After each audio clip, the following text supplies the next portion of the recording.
Welcome one, welcome all, and welcome to AD2L Season 41 Champion League. My name is Finnick. I am joined by, what should I actually call you? I always call you Joey, but I don't actually know how to pronounce your handle. Yeah, Joey is fine. It's Gibblemark. It's a Murloc name for World of Warcraft, but Joey is fine. Whatever's fine. This one's going to be a little bit low-key.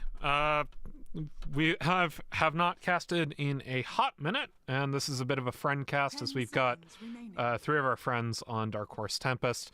Not the usual, including longtime co-caster of mine, Angry Sun, who I just realized I have, like, them...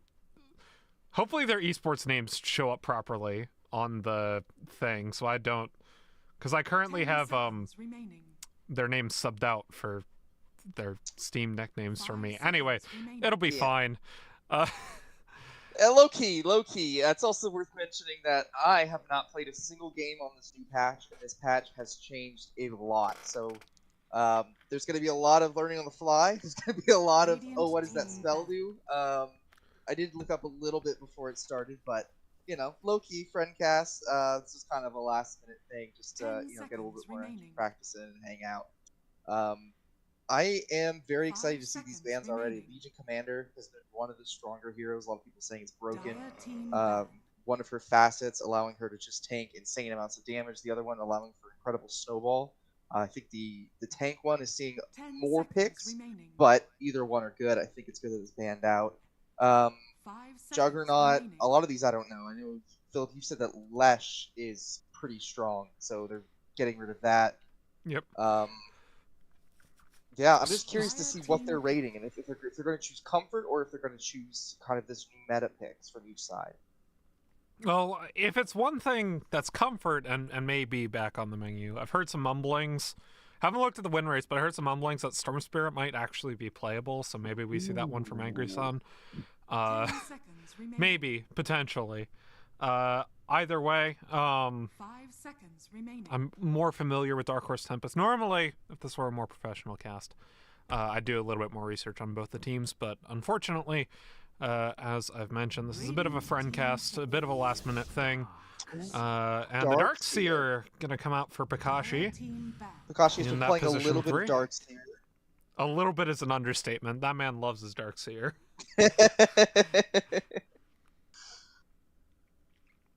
Not sure how the patch has touched a lot of these guys. As I said, I've looked through them, but I don't know if there's been enough time for there really to kind of be this established meta yet.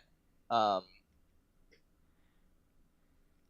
really just I'm excited. This is my first game on the patch. I know I keep saying it, but I haven't touched Dota in a minute, and I'm very excited to see what they're going to pick. I know they've talked about Templar Assassin a lot. Drew Rosa was doing some theory crafting earlier in the Discord. I got to listen to a little bit of what they were planning for tonight. But yeah, everything looks pretty standard so far. Again, seeing a couple of the big heroes of the patch banned out, but a lot of it looks pretty standard. It's, your Drow, your Juggernaut, your carries, you just don't really want to deal with as much. Well, and then just some strong supports as well, seeming to target that safe lane primarily. I'm a bit upset we don't get to see the Leshrac, because that man's is... Well, they buffed him. They gave him a way to get mana back, which was kind of what was gatekeeping him a bit from outside of mid lane, which as a Leshrac 3 enjoyer, it was a bit painful, but they gave him mana back, and they gave him now his passive. The more int you get, the more AoE you get, so they removed his level 10 AoE Split Earth talent, but now once you have enough int on that hero, like your Split Earth is just massive, your ult is massive. It's a lot of fun for the Lush players. Either way, waste of time. We'll see what they decide to pick. Probably going to be second support, although they know this is a Darkseer 3, or they should if they've done any research. Yeah, Clockwork, it can go either way against the Darkseer. Clockwork is pretty good at catching him. And that's one of the heroes of the patch. Oh, the Bat Rider. Okay, Bat Rider's seen some interesting changes. None of them looks too flashy to me, but evidently still enough to keep it worth picking.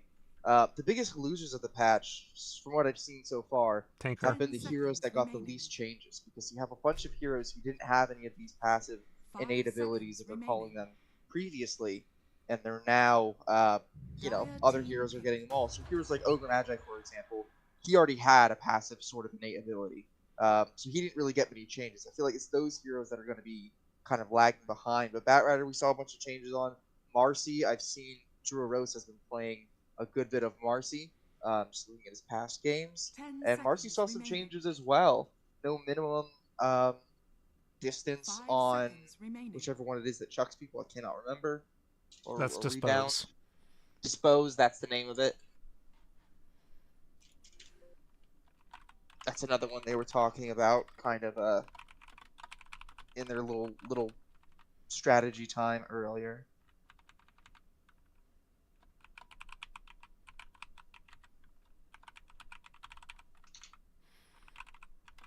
Radiant team pick. Oh, okay. ABBA. I think this should be an ABBA 5. Unfortunately, ABBA Core got hit pretty bad this patch. As in, he does not get the same amount of attack speed he used to get until level 25, which is very little, very late. He no longer gets a silence on his passive either. So I assume this is an ABBA 5 for Retween, but we shall see. Also, they already picked the 3 in the Darkseer, and I don't think you want to pick your safe laner. Only seen the Batrider, which can be flexed core or support right now. So. And I don't really see them picking an Abaddon safe laner. Like you said, with these new changes, especially the not silencing, I just think it's so rough for the hero. Not to mention that your 2 facets you get, I don't think are super geared towards farming. I mean, they can help with it a bit. And then we have a Mars as well. Okay. Drafts are starting to take shape here, but I agree. I think it's going to be that position 5. ABBA. 10 seconds remaining. Waste of Time has 24th pick. I assume they probably want to save that for the last pick, or for mid lane, I should say. Which means they pick 1 here. Unless this is a bat mid, in which case they could pick support. But they might want to hold on the flex, so I think they pick 1. They know they're into a Darkseer. I'm trying to think what one's got massive changes this patch. Obviously the Drow getting her old passive back has been pretty big. They're gonna go for the Wraith King. If Wraith, I've heard some buzz around that hero. Some people saying that Wraith King can be very, very strong given the right situation. With the other ones, I made a couple notes of. 10 seconds remaining. Yeah, so Vampiric Spirit, now an innate ability. 5 seconds remaining. Which levels up with Reincarnation, does the same thing it always did, so lifesteal against creeps, or lifesteal against creeps reduced by 40%, and then basically gives him his old Aghanim Scepter, or well, what we knew as his Aghanim Scepter only on himself. So reincarnates into a Wraith form. Aghanim Scepter then gives that to allied heroes, much like it did before, and then reduces the respawn time by 10% for both Wraith King and allies. Facets, Dire team ban. Bone Guard, or Spectral Blade. Radiant team ban. Bone Guard, I believe, is skeletons, which is what we already were used to. Spectral Blade is a new ability, which his attacks passively place a curse that after 3 seconds deals pure damage, and physical damage equal to 70% of the cursing attack, and then benefits from the lifesteal. 5 seconds remaining. Illusions of Wraith King don't benefit from Spectral Blade, so basically giving you more right-click damage, or going Bone Guard will give you the Wraiths, as we were already familiar with. So those are the changes. We see a Timber Saw coming out for Dark Horse Tempest. Is this mid-Timber? I think it would have to be. I mean, the reason I think would have to be is because I know Angry Sun does play Darkseer mid.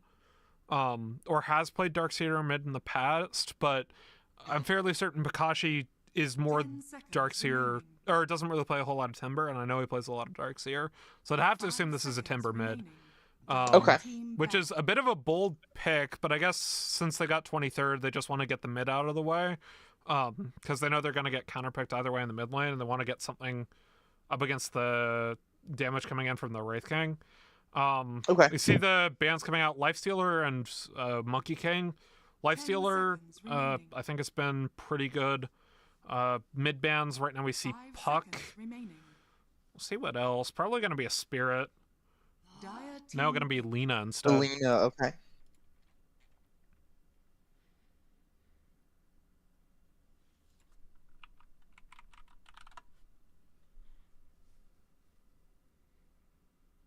I asked Rosa earlier what heroes 10 are seconds broken right remaining. now. You know, what are the picks to look out for, especially during drafting? And 5 he told seconds me remaining. the broken heroes were whatever we pick. So that is a quote there from Drew Rosa. A lot of confidence there. Although they have been taking a lot of time with the pick, so I don't think they, you know, it was probably just messing with me. But they are thinking long and hard about it. There's obviously so much to consider right now when each hero has so many more abilities built into them. They all have the innate ability, and then you have to worry about which facet, because any of these heroes could realistically be played in two different ways, different abilities. It's a lot to consider. I do not envy whoever is captaining either of these teams. Radiant team pick. Gonna go for the Chaos Knight. This one I've been seeing in my pubs. I'm not exactly sure what has been the reason for that. There's a 50% chance for an additional illusion When on his he's innate good, ability, and 5 then seconds remaining.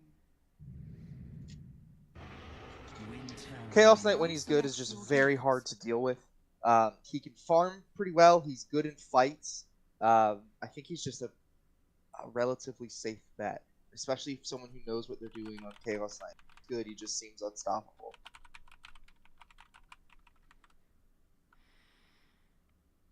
so it's Dragon Sight on Jamie, which makes me. I'm not sure which players play which positions, but Winter Wyvern with Dragon Sight means that this is probably a Core Wyvern. Okay. Dragon Sight. I've been playing a lot of Core Wyvern, so this is why I would. This is why I would know. I know. This. I looked at your Dragon recent Sight game. gives bonus damage based on your range past 400. So with 10 no seconds additional, or without a Dragon Lance at level 18, because it levels up with your ultimate, it's worth an extra 40 damage in your Q, and then with Dragon Lance, it's worth 55 damage because you get an extra 15 damage from the Dragon Lance. Okay. So it's pretty nice. Winter Wyvern into Timbersaw seems a little bit dicey for the Wyvern. I normally play at 3, so I'm not super concerned with those kinds of matchups, but I assume they want to pick it like that anyway. At the very least, it's good lockdown for the Timbersaw, and it's good into the Chaos Knight, so we'll see how they want to play that. Otherwise, the other cores are Mars and Wraith King. Stoked on the Batrider. That's the broken one. That's why Batrider is broken right now, if I remember correctly. He just becomes very fast. Twisted Chakram gives you basically a Bedlam in addition to your regular Chakram, and I would need to look up the rest of these. Got the patch notes on the other screen. We'll see what happens. Me too. I'm just following along. Yep, Stoke does look pretty powerful. I think I underestimated it earlier. The Spell Imp as well.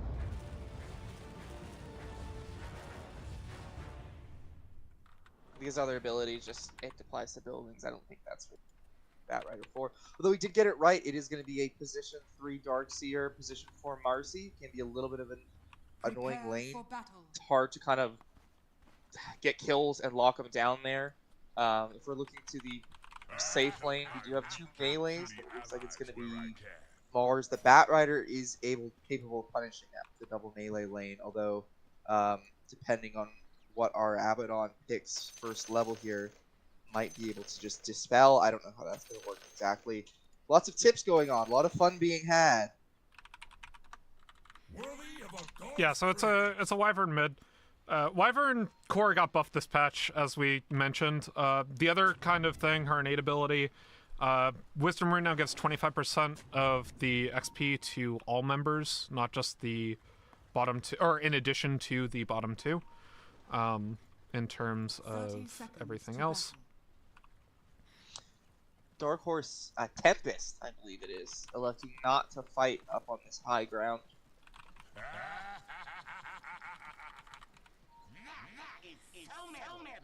But yeah, you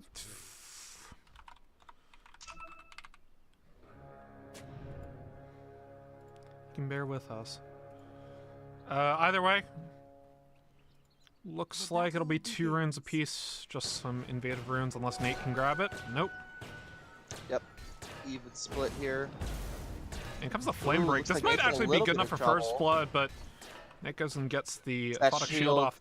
He Aphotic took the Aphotic Shroud, so Aphotic Shield now reflects damage back at enemies and is more powerful. This is the only thing you can take on Abba. The other tenant isn't very good, but still, it's pretty nice to have. Juicy Panda, did he take the Wraiths? No, he took the Spectral Blade, so Wraith King not going to be able to summon Wraiths this game. Okay, okay.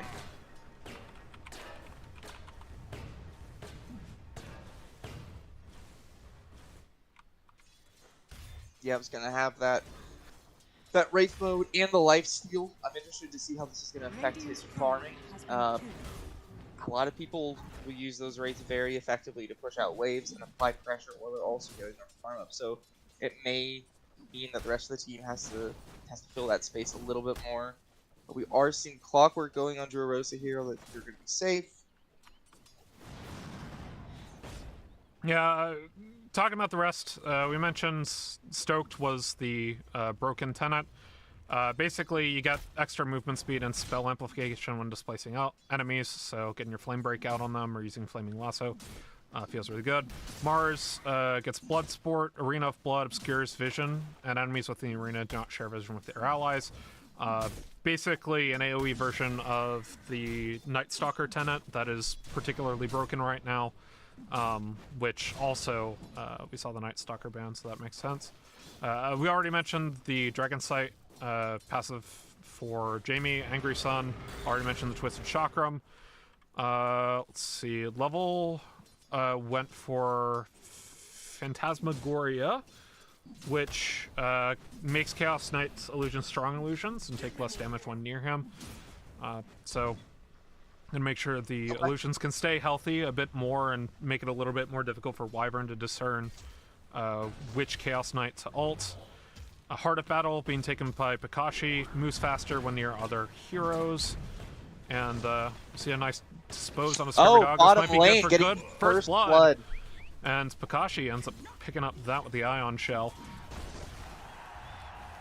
He is unfortunately left hanging for the high five, which did put Oh morale no, damage. GC Panda got Oh, he was not. Okay. Clockwork is TPing top, looking to make a play here. I think that's all the tenants. If I'm not It's a mistaken, blood unless he grenade missed the with clock. Yeah, he positioning. missed the Clockwork tenant. Right. Radiant's turret Nate in trouble. Getting the cogs and the spear. Not a whole lot the Abbot can do there. I love that rotation from Scurvy Dog. You die in one lane, you have this Wraith King who has got the life steal. He's going to be hard to push out of lane. You know they're not going to be expecting it. TP top and get a kill, especially on an Abbot on him. You're not expected to die that early against enemies who are just level 2 mostly. But the combination of that repositioning, holding him in place, very well executed, and then he has the space to run mid, see what he can get done here. Very well done by Scurvy Dog. So Clockwork took Hookup, which refunds 75% of Hookshot if you cast on an ally, and also hits a going to the bat right 300 at top. radius stun instead of single target. Nate in a bit of trouble. Flame Break comes back around, gets the Aphotic Shield out, but Scurvy Dog's on the side. Level getting some damage on the Mango. Scurvy Dog's still here, though. Looks for a Battery Assault on a Nate. Now moving on to level, And they got the gets cogs. In comes Butt Health, in comes Mango. They're able to keep the cogs out. In comes the Reality Rift from Level, though. Gets the stun back onto the Bat Rider. Wow. And Level gets Butt Health. Rosa coming back in with a rebound. Wants to get Scurvy Dog, but off that TP, unable to make anything stick. Meanwhile, in the bot lane, why do I have buyback stuff? Excuse me, last hit denies. Worth noting, despite that death here, Juicy Panda seems to be doing completely fine. He is second on last hits. Just hanging out, really taking advantage of that Spectral Blade. Just using the lifesteal. He's not getting kicked out of lane. Kakashi isn't able to apply enough pressure. And if you're sending your Clockwork somewhere else, they had to match that by moving the Marcy as well. Yeah, doing really well for himself, as we saw. Currently sitting 22-1. The mid lane matchup, Winter Wyvern is 24-4 to 22-0, so winning the deny war, but still pretty even mid. Top side, Mars 17-6 to a 16 CK. So really the only major CS advantage is in this bot lane for Juicy Panda. Of course, it's relatively easy to deny a Dark Seer with a couple levels with only 2 levels in Ion Shell. So I expect that's part of the reason why Juicy Panda is having such a great time. 15 to 23 right now in that bot lane in favor of this Wraith King. Which again, I love that decision to rotate. This Wraith King's getting good levels as well. Soon he'll be able to just farm jungle waves wherever he wants. It is a shame. I mean, they did lose that Bat Rider, that top exchange. Bat Rider was almost dead anyway, so I'm not really going to hold that against them. Yeah. Both teams not being as scared as I would expect for seeing key players so low on either side, but they both make it out with no kills. I got 2 minutes until Wisdom Rune spawn. Still, the focus is entirely top side from the Radiant side.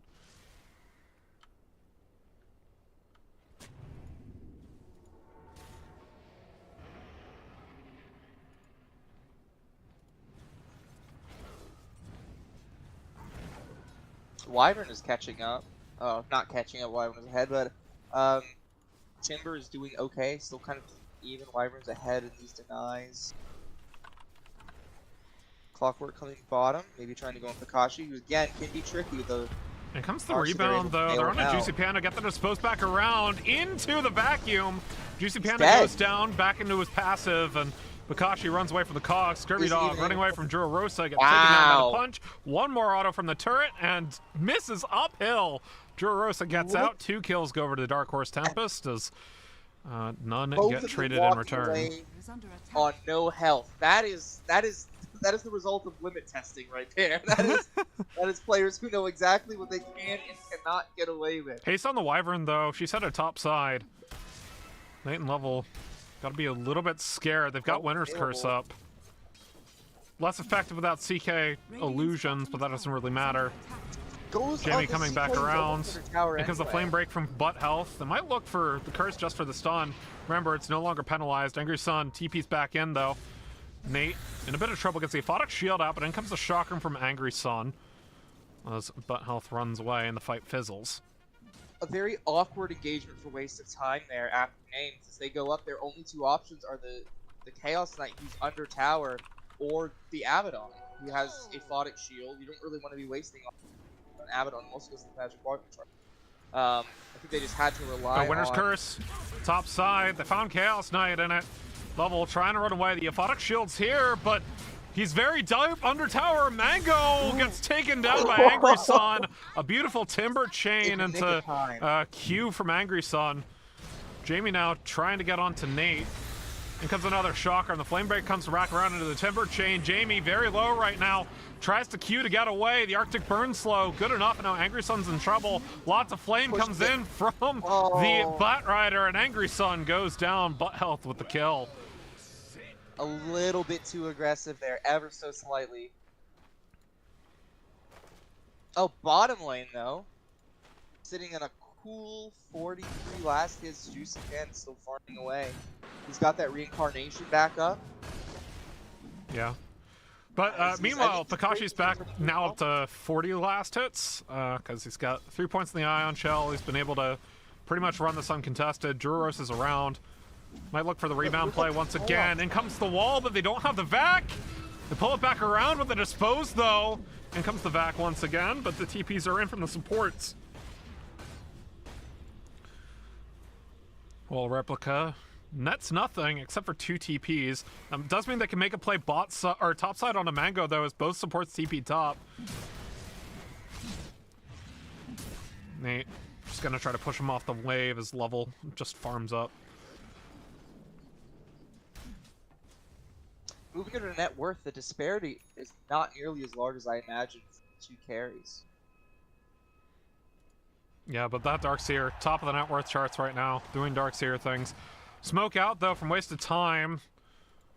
A little 4-on-2 action bot side. Pakashi does have Surge up to get away if they can't catch him.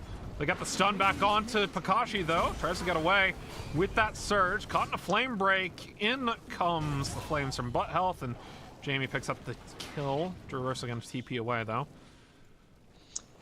Although Dire side good Firefly. Top side, though. Throwing a Mango. Trade a pass 3s. Level gets that kill. Jamie TP's in. Gets a winner's curse out of the Avo, so they'll be able to take him down just barely. Jamie gets the double with the credit. Angry Sun might be hunting for Jamie right now, but the side's against it. Radiant's top tower is under attack. Going to be Witchblade start for Jamie. Pretty typical. We don't really see the Mage Slayer start on Winter Wyvern all that much anymore. Okay. Typically, you're going to see just straight up Witchblade into Ags.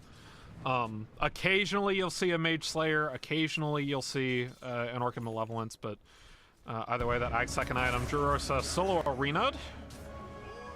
Dead Marcy as a regen rune gets popped by Butt Health. Flame break into the flaming lasso, stopping the Timber Chain in its tracks. Angry Sun taken out by the Firefly as Nate tries to get a trade onto Scurvy Dog. A nice wall replica, though, from Pakashi. Ends up making 3 illusions. Well, Nate searched away by Pakashi. They're going to try to run away. Jamie's up here. Up into the Arctic Burn. GC Panda's around. Gets the Rayfire Blast back onto Pakashi. Into the crit strike. Pakashi trying to get away with the heals, but will not happen. Butt Health, meanwhile, picks up the kill on the support. The game started really well for Dark Horse Tempest. Waste of time. Come right back in. Now a 1k gold lead as we head into the 11-minute mark. Level is pushing tower, but you know, that's a lot of deaths. That's a lot of kills all the time off the map. We were able to secure this mid tower still on the side of Dark Horse Tempest.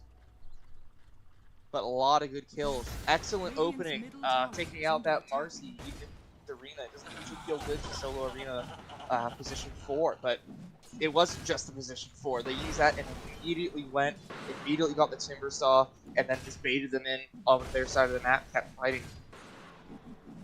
Well, moves to be made towards Juicy Panda on the bot side. I don't have the wall of replica up, but they do have both supports. In comes the rebound. Not in range of the Wraith King, so it does fizzle. Winter Wyvern. So forewent the bottle in order to get a faster Witchblade timing. This one's going to be an 12-minute Witchblade. So that's actually really good for Wyvern. That's 3 minutes faster than, or 2 or 3 minutes faster than average, based on Dota 2 Pro Checker numbers. Don't ask me how I know this. So Jamie's going to be pretty strong with that. Hitting a nice timing. And the extra magic damage towards Angry Sun will feel pretty nice. Scurvy Dog, though, swipes the Invis rune away. The items, though, on the carries. Chaos Knight's going for that armlet. Will likely be able to show up in fights more, apply a little bit more pressure, whereas the Wraith King is going for Radiance. I don't know how typical that was. I know we were seeing a little bit of it for the patch, but I guess he's just happy to farm, make his team, make enough chaos for him. Well, it's a bit interesting, because typically the reason Radiance is so good on Wraith King is because the Wraiths give you Radiance Aura. but he didn't take the rates this time. So in this Oh, case, top. it's just a farming item. He's not going to get the Without extra being gone damage. on. Winter's Curse onto the Abba. I'm not exactly sure what they were trying to do with Like that, it's Kirby especially Dog. with the Drew Rosa ultimate, but he's still able to take down Jamie. His butt health gets a kill elsewhere on the map. That one Lasso was a drop CK. from Kakashi. So he runs Kakashi away. in trouble, caught in the arena. Mango gets the kill off the spear. Goes 3 for 1 in favor of waste of time. Radiant's bottom tower is But yeah, I mean, you run right into the curse. You're able to get the kill back out, but Dire's top um, tower is under attack. still, with the Unleash being used, it's a very quick death of an Abba. And Abba, only level 5, doesn't have the borrowed time available. At 13 minutes, that is rough. As an Abaddon, you want to be able to tank things for your team. A lot of that, when you're in position 5, comes from your ultimate ability. You need that. You need that. It means that they're wasting their time if they try and kill you. And right now, it's not a waste. You can just get rid of him and take him out of the picture. Means he's not around to drop these strong dispels, and they need those against the amount of stuns that the other team has. The Bat Rider, I mean, the Clockwork, a lot of the Wraith King, if he decides to show up. Mars, even. This strong dispel is so strong. I repeat myself, but if you can take him out of the fight, you don't have to worry about that. You don't have to worry about the spell that counters so much you're disabled. Oh, man. Either way. Jamie, meanwhile, I'd like to point out, he's going for Blink Dagger, second item. This is not something I've seen too much on Winter Wyvern. Nice hook shot on a level. Gets his ultimate back, but they curse the right one. The Aphotic Drop Shield the keeps him alive. Just shield. barely, no! The last hit, Scurvy Dog's there. Gets taken out by the rebound and the dispose. In comes Drew Rosa with the unleash. Jamie gonna try to keep himself alive just a little bit longer with the healing. In comes the flaming lasso, but down goes Jamie. Butt health really low as well. Juicy Panda falls. A beautiful timber chain in from Angry Sun. In comes Mango. Juicy Panda back into the second life out of the reincarnation as Angry Sun and Nate are the last members of Dark Horse Tempest alive. They trade 3 for 3 in the mid lane. Angry Sun single-handedly saving that fight by timber chaining in and chakraming. Bubble getting caught by a beautiful Winter's Curse. Gets the reality rip back on the Juicy Panda. They get the Chaos Strike as well. Mango spear up against the tower, but Level, he's got his armlet, so he's pretty safe. Still, Wraith King got that Radiance coming on Courier. But yeah, this is interesting. It's a Blink Dagger on the Winter Wyvern. Instead of what I've seen as more common being the Aghanim Bat Scepter. Rider at the same time. Yeah, it's a good blink reveal from butt health. But yeah, I mean, this is an item that like I see some Wyvern players go for. It's not unheard of, but it does, to me, say that he wants to blink in and curse people.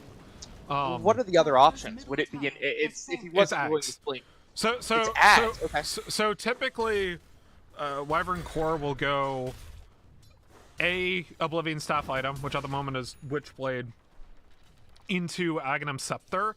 Blink Dagger is an option that some Wyvern Cores do, but it's less common than the Ags.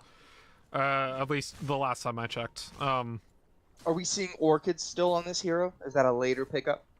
Yeah, you do see. Well, you can see Orchid or Witchblade. It really depends. Okay. Or not Witchblade. Mage Slayer. I think this game there isn't really a whole lot of point in going Mage Slayer, so you might see an Orchid. I would expect if you go the Orchid, it'll be after the Aghanim Scepter, but sometimes people like to get the extra regen first. We are going to have so many blinks. Arena bot side, Flaming Lasso as well. Despite the chakra being used, Sun. Scurvy Dog gets killed on Angry Sun. Bat Rider has a blink. Bakashi's here though. Surges in, Flame Break away though. So much gameplay way of the items. Don't these guys know what Dota is really about? It's all about your check. Blink Dagger completed on Mango too. I mean, waste of time very strong right now. 4K up. They have the Wraith King scaling as well. He's got his Radiance, so they're gonna move in, but as well, lots of blinks on the side of waste of time. Here comes a blink from Mango. And able to get the spear to connect. Bakashi's here. Scurvy Dog finds him. Moves his way out of the cogs. Reality Rift from level, but he's caught by the micro stuns coming in from Scurvy Dog. Unable to get a kill. Juicy Panda making his way in alongside Jamie. Pikashi looking for a back wall. Rosa clearing the wards. Mango doesn't have the Arena of Blood up. Juicy Panda does have Reincarn though. Juicy Panda probably doesn't want to fight until he has this item after the Radiance. He doesn't have that Blink Dagger yet, and then a lot of the times they'll only take opportunistic fights. What are the timings looking like? The on Blink the other Dagger. side In here? comes the Winner's Curse. Lands onto the Marcy, but unfortunately the pathing screws the Winner's Curse out of position. In comes Scurvy Dog on the back line though. Ends up getting the Phantasm back out of level into the cogs. Scurvy Dogs goes down. Only person to fall thus far is Jamie, goes very low. Reincarnation being used by Juicy Panda. Level doesn't have the illusions available to him quite yet. He's caught in the Arena of Blood alongside the Abba. In comes the Flaming Lasso. Down goes the CK. Down goes the Abba. And we have a crash. Pikashi crashed. Oh no. In comes the pause. You see the other team, you can get sports about it as well. Oh, wow. That's tough. But a well-executed fight by a waste of time. Managing to turn that around. It looked rough at the beginning. But they're just able to outlast them. Fights, especially after that botched Winner's Curse. That didn't translate into a kill. It barely translated into half a health pool. So still being able to come back and turn that fight around. Feeling a lot more confident. And this is before the Wraith King Blink Dagger. This is just Radiance Wraith King as well. It's looking pretty good for them. Timbersaw going this Eternal Shroud as well. Helps on the magic damage coming out. I mean, this is mostly a magic damage team from Waste of Time outside of the Wraith King. Because Mars' ability is mostly magic damage. Winter Wyvern, the kind of hybrid, does both magic and physical. Being Winter Wyvern doing both. And yeah, we see the Axe coming in after the Blink Dagger, so basically just taking the Blink, being a little bit more offensive early. And going for that. This 5k gold lead pretty much entirely on the one, though, on this Wraith King. But the fight's very much going in favor of Waste of Time right now. They're not Blinking on an either. Angry Sun. There's not a whole lot he can do. Flame Break the Way. Jamie ends up getting that kill off of the Splinter Blast. Pikashi's just trying to farm, just trying to make some use of this time. Can't really help anyone out there. He's split up the enemy teams between him and getting the Angry Sun. How's those griefs completed? Just feels pretty nice. Trying to figure out where Dark Horse Tempest has an opportunity to come back into this game. Maybe it's on the CK Manta, because it says all Chaos Knight illusions are strong illusions. That includes the Mantas. So maybe they're going to be able to go in, blow somebody up off that. But even with the CK Manta, it's just Level's got to be careful not to get caught in the curse. I mean, this Wyvern pick's so good into CK. Absolutely. And not only that, you know, even if curse is down, she can cold embrace whoever the CK is going on, and CK does no damage to somebody who's cold embraced. So, still... It is definitely a scary looking game. I think the CK, in theory, going up against... Go ahead. I guess my question is, do you want to play America's favorite game? Oh, what's America's favorite game? It's called Guess the Gaben. Without looking, can you guess what the Dota Plus win probability for this game is? It is day 2 of a patch. It is day 2 of a patch. This is something I do with Angry Sun all the time on stream. You got to get used to it if you're casting with me. Oh, I do love this game. Let's see. There's no Spectre, so it means I don't get to take the free option out here. I'm going to say it's 80% in favor of Waste. You said 80%? 80%, yeah. 74% Waste of Time. Okay, okay. Gaben believes in you, Dark Horse Tempest, at least more than I do. Give them 26%. It's fine, they won't watch this pack. No, they definitely will. Oh, Okay, I'm sorry. I love you guys. This is a friend cast for 3 of these people. Of course, I gotta watch to see their own ego. Drew Rosa, caught in a solo arena. I was just testing. Goodbye. Radiant's bottom tower is under attack. Uh-oh. That was not wise. Lots of pause. Perhaps Marsalt crashes us, apparently. So no Mars next game, right? Perhaps Dota's broken a little bit. Maybe. Just a little bit right now. Refresher Octarine time!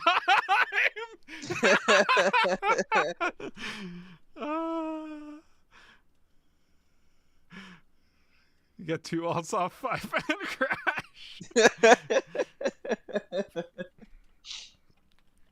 Nice to see they're still able to laugh and be in a good mood with it. Only 20 minutes have gone by in this game. It has been an absolute whirlwind. I don't know if it's because I don't know what any of these abilities do that are new. I feel very out of my depth, but I'm still hanging out and watching some Dota, so can't really complain about that.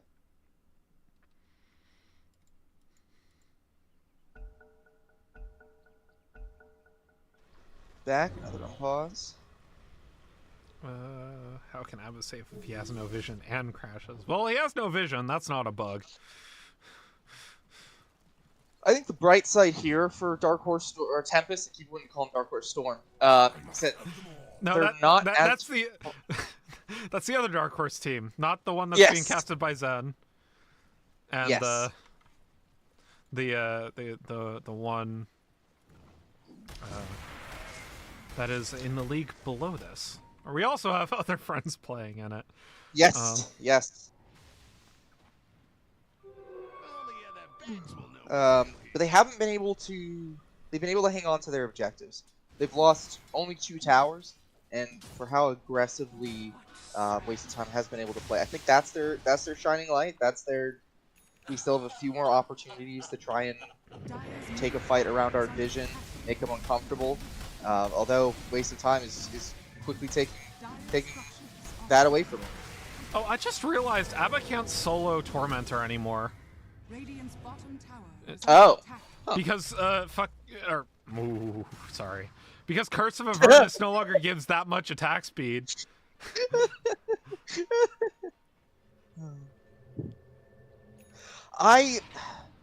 So before the patch, I played Abaddon, Holy Locket build, and went all into Mist Coil, and then just shoved healing down everywhere. Although we are seeing a very different take on it.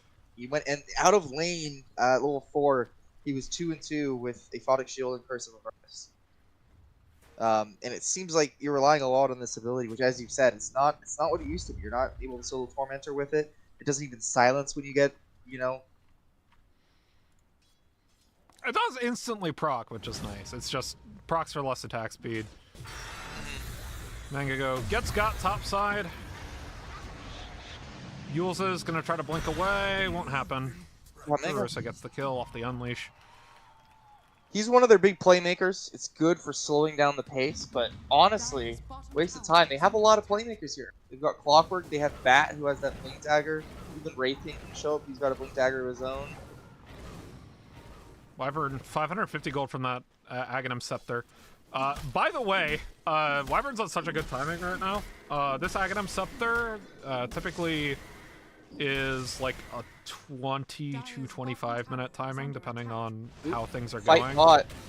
Juicy Panda in a little bit of trouble. Scurvy Dog's around though, making towards Roche. The butt health's on the side. He might actually look for a way in. Jamie though, gotta be careful. Picks up Drew Rosa. In comes butt health. Blink Flaming Lasso onto the Timber Saw. Angry Sun barely able to stay alive through it. His level comes back into the Reality Rift, but butt health, he's able to blink back out of the way as Juicy Panda goes down under the first life. So far, only the Marcy is dead. In comes the Arena of Blood. Level's still in a bit of trouble, but he's taking out Juicy Panda quite a bit. In comes the Cold Embrace on top of Juicy Panda, and Level goes down very low. Armlet tuggles to stay alive, able to get the kill onto the Winter Wyvern just barely. And because of Blink once again. from Dark Horse Tempest. The health bars are so low. And comes the Timber Going Chain, back beautiful in, though. force staff of butt health to get Angry Sun out of the way. Wow. They only lose Talking the Wyvern in all of that. The Wraith King barely stays alive. Nice cold embrace to keep him there. But, Talk about that executing to Scurvy the Dog. very edge. All 4 surviving members just dropping on wasted time, dropping so low and managing to get out. Okay, they did lose Scurvy Dog, but for that amount of time, I mean, wow. People who know their heroes and are Jerusa has BKB now. Moves on to butt health with Angerson TPing back in. Mars has to blink away. So Dark Horse Tempest are actually showing some more signs of life right now. They've got the Manta completed on level. Now going BKB. Wraith King, meanwhile, he's got his blink. He's going BKB as well. Radiant's middle tower Jamie, is though, under attack. importantly, he's got his Zags 26 minutes in. So this is basically as if he didn't get the blink dagger at all. Radiant's That's how middle far tower ahead has fallen. he is. that is By a devastating. couple minutes at least. Radiant's bottom tower And he's looking to is make under use of attack. this right away. He doesn't have much of a team around him, but he's setting up for it, starting to poke around. Like for context, the blink dagger at most delayed him, or at least delayed him like 2 minutes, if not more. Angry Sun caught in the Oh, arena Angry of Sun. blood. There's not a whole lot you can do as the solo Timber. In blink comes forward. Jamie, blinks over the wall, able to get the Winter's Curse off, but Jerusa was saved with the Aphotic Shield. Now moving on to Jamie himself. They get the back wall down. Rider. Down goes the Winter Wyvern. He's able to go back into the heal, but unfortunately Wow, for him, Lavelle. there's just so much damage coming in from Lavelle. Juicy Panda, actually 12 seconds on Reincarnation. If they're able to get this blink on top of him, they might be able to grab him. The Reality Rift misses, though. Nice spear to keep Jerusa away. Juicy Panda coming back in with the BKB. 3 seconds of the Reincarnation. Now Jerusa goes down. Reincarnation's back up. And Level, he's And a got the little bit over his Manta. head. 4 more illusions. Scurvy Dog goes down pretty low, trying to chase away from Pakashi. Ends up falling. Level armlet toggling, gets the Manta back out of the way. In comes Mango, gets the crash back into the ult from the Abba as Juicy Panda tries running away himself. Nate stunned up against the trees. Juicy Panda goes unstoppable. Level and Pakashi get out. Mango tries to blink in, as is Juicy Panda. Yules from Mango, unable to get it. In comes Pakashi. In comes Angry Sun off the respawn. Now getting the extra shocker mount. Level very low. Tries to take down Juicy Panda. Won't make it happen as Jamie comes back in. Gets the cold embrace out onto Juicy Panda. Now getting damage onto Pakashi. Down he goes. Angry Sun now the only member of his team alive in the area. Tries to Timber Chain away. Ends up caught in the pit. Timber Chains once again. Can't TP. In comes Juicy Panda. Gets the Wraith Fire Blast. Mango into the follow-up stun. And Jamie gets the double kill. Radiant's top tower has been denied. Aghanim Scepter, and yeah. So Jamie actually doing what I think is a potential thing, going for the Hurricane Pike. After the Aghanim Scepter, he's level 18, so it'll go from an extra 40 damage while in Arctic Burn to 55 damage. So it is pretty nice. I mean, we're seeing how difficult these fights are going to become for Darkstorm and Tempest. I mean, I think Level 2's credit played very well there, going in the back line, immediately getting rid of that Bat Rider and splitting off that support so that they had plenty of time to group up and get their initial kill on Darkstorm and Tempest have to get that initial kill. But after that, if you take one step too far against wasting time with how much mobility that they have, it's so easy for them to bait you in, make you think you're safe, make you think you're the one chasing them. And an excellent job at turning it around quickly, being able to all jump in rapidly and just take the fight to them. And of course, getting Roche on this afterwards, putting on that Winter, who is starting to become the biggest problem.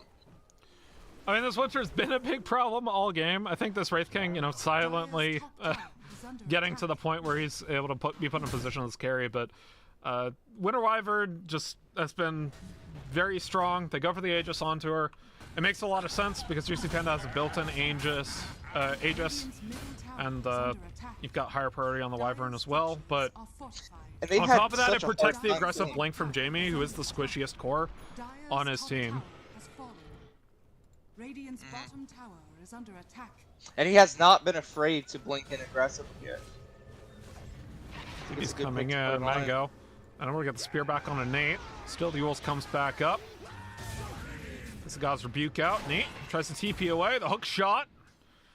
Not where it needs to be.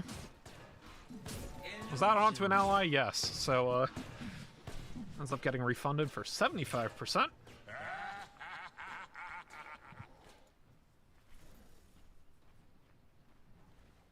Yeah, Dark Horse Temp is just trying to keep lanes pushed out as much as they can, trying to get some harm, but I don't really know what they're looking at here. I don't know what the item is that saves them. Level Scott has completed BKB now. Who? Level. I don't know how to pronounce his name.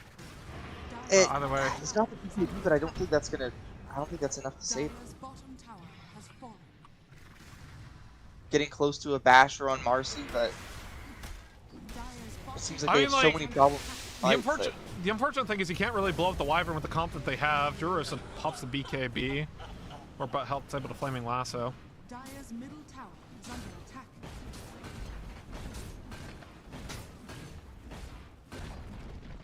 Dire's middle tower has fallen.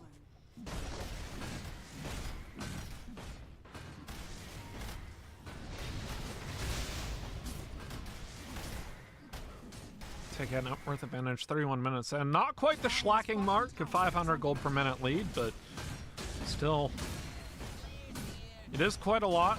In the last T2, going to die for Dark Horse Tempest. Dire's bottom TB's tower coming in has bot fallen. side. Angry Sun trying to make a nuisance of himself. Gets away from the hook shot. Yeah, just trying to delay.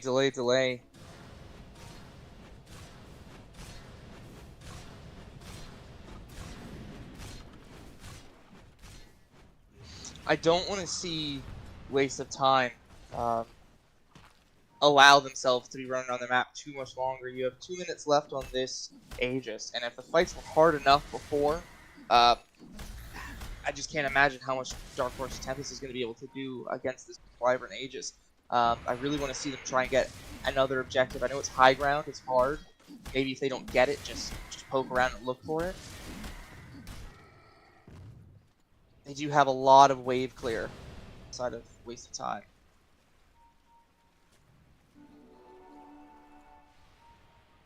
Although they're electing to let him out of their base for a little bit, let him breathe, even if it's just so that they can find him again and get another kill.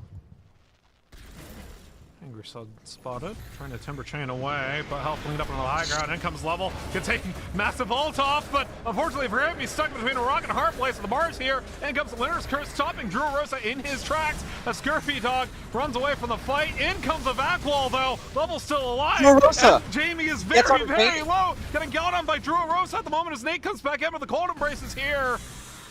Clockwork is dead. Oh, Pops the BKB. They're able to get the Aegis of the Immortal down. Juicy Panda is still around, disposed on a Mango. The spear doesn't land though as Angry Sun moves in on a Jamie who has already blinked out. Tries to get on top of Drew Rosa. In comes the rebound though. Jamie's stuck onto the high ground, but is able to get away with the use of the Q as Juicy Panda ends up taking down the Marcy eventually. Level 4 staffed away. Juicy Panda stun on the Angry Sun. They still got Level here. He's back on the Juicy Panda. They get the stun back around, but the cold embrace is huge. Still have Jamie continues getting this Arctic burn damage in. Lavelle just has no way to go. It ends up just being a trade of supports, but importantly, the Aegis is gone from waste of time. Dark Horse Tempest able to recoup back in their base. They've got Phantasm back up in 2 seconds. I want to give some credit to Drew Rosa there for managing to get onto Jamie. I doubted that basher, but being able to use it just to lock Jamie down, buy time for the rest of his team to get there. It only resulted on the 1 kill, but I think he saved the rest of his team by doing that, just making himself enough of a problem that Jamie couldn't keep shooting into the CK and the Timbersaw. See, there you go. I've gotten myself back in the good graces. Bad day for on a Nate. 4 staff and 4 staff again. Nate stays alive through it. Have a Wraith King check right now. He's got the completed Assault Karas. So he's sitting pretty. Jamie level 20. We'll see what he goes next. I think if he wants more damage, the Scurvy Dog. Getting some cogs out, but in comes the arena on Lavelle. Bakashi's here with the back wall. Lavelle got a lot of illusions on top of him, but he cannot get any kills with them. They just do absolutely no damage right now to Juicy Panda. Jamie on the side might look for the curse. Mango blinking back in. Gets the Yules onto Bakashi, stunned back up against the tree. Jamie, though, caught in the dispose. They've got the reality rift back on top. Down goes the Wyvern, not able to get the curse down. They've identified who the problem is, and they're right on top of him. Juicy Panda with a Wraith Fire Blast back onto Lavelle. They're going to continue to make this one moving. Remember, the reincarnation's back up and available as Angry Sun gets taken down on the side of the fight. Bakashi's here with a vacuum to try to get Mango. Down he goes. Down and goes the Wraith King. First life as Butthealth tries to make the most of it, force-toss himself away, tries to get away using that Firefly. Juicy Panda all alone. Can't make a whole lot of sense out of this one anymore. The Flame Break gonna try to keep Juicy Panda alive just a little bit longer. As in comes Scurvy Dog. He's able to get the hook shot back around. As Juicy Panda gets a stun back onto Jorosa. He comes back under the rebound though. Down goes Jorosa. Down goes the Wraith King, but he's able to get the passive kill back onto the Abba. Ends up going 3 for 3, but now Butthealth caught in the reality rift to the vacuum as well.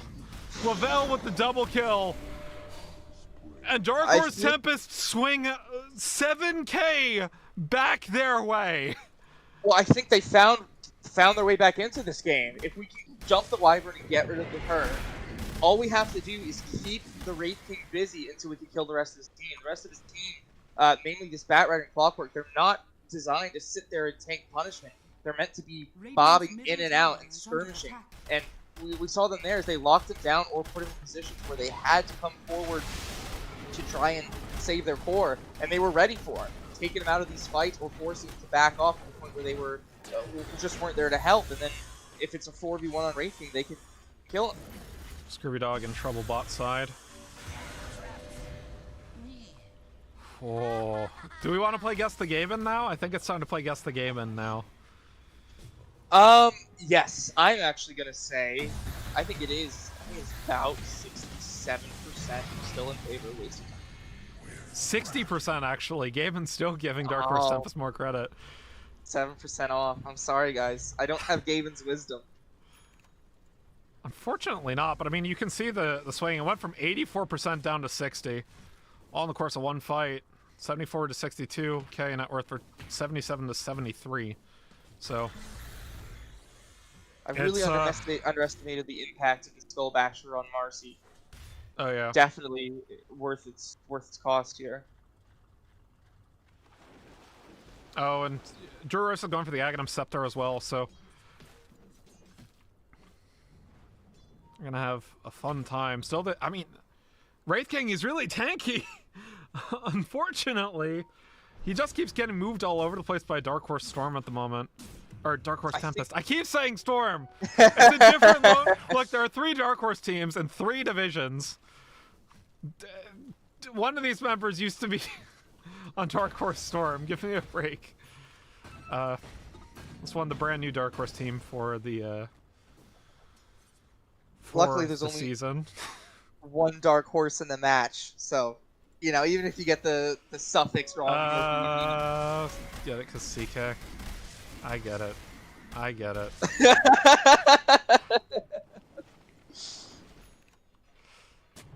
Either way, I mean, that lead was completely obliterated.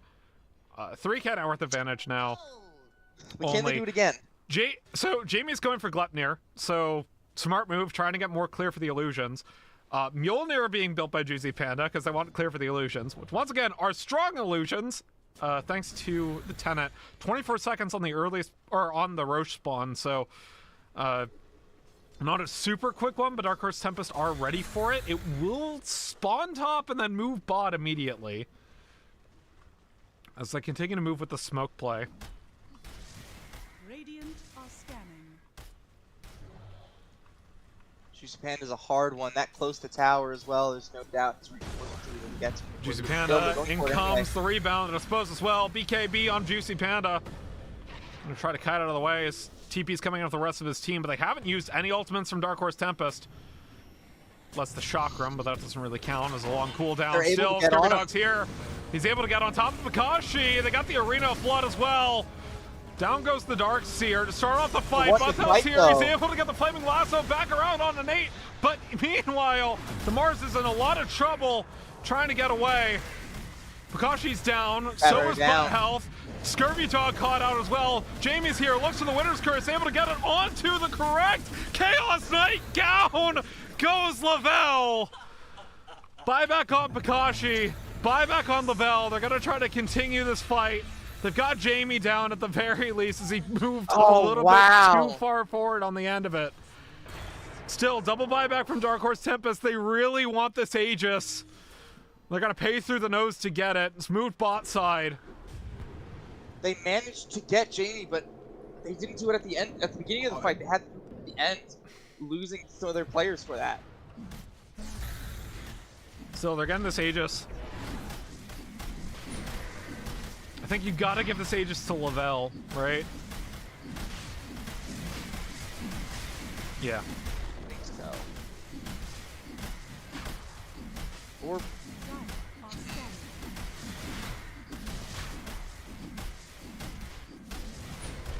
probably.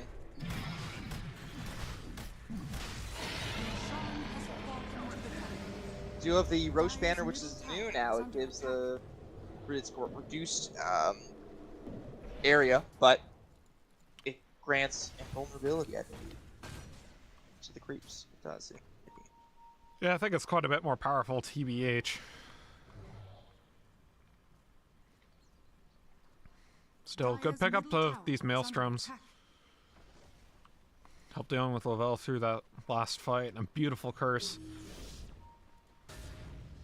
Dire's top tower is under attack. Mango. Caught out. Not a whole lot the Mars can do other than BKB and attempt to TP. Jurosa can get a bash. Angry Sun gets the kill. Use the Phantasm for it.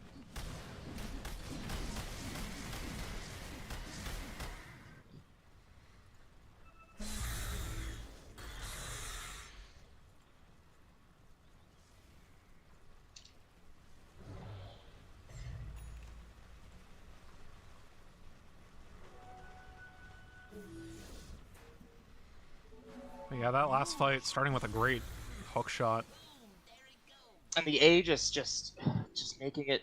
I kind of feel like they have the advantage in this next fight. The 9K lead, though. I'm not sure about that one, Chief. I mean, 9K is 9K. Aegis be damned. Radiant's middle tower is under attack. I think it really just boils down to, can you keep yourself from getting cursed and hookshotted in the worst way? Right? That is fair. That is fair.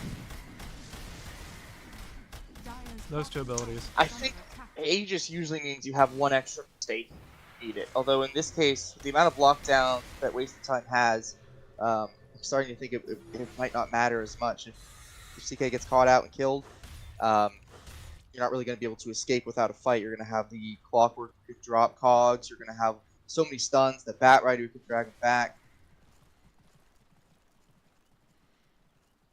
And Wasted Time smoking out, trying to take the initiative. We'll see some CK illusions, but they'll Nova illusions because they don't pop smoke. Pink's being made towards this top jungle. Kashi walking into it. They find him. They get him. Big arena, blood health around. It's Flaming Lasso as well. A Scurvy Dog gets the hook shot onto Jurosa, keeping him completely out of the fight. Let's a dieback. I don't think they want this to be a fight. Takashi. 100 seconds left. Still got 2 minutes, 4 seconds on the Aegis, but if Dark Horse Tempest takes a fight with the Aegis, they're not going to be able to do it with the Dark Seer. Mine. All mine.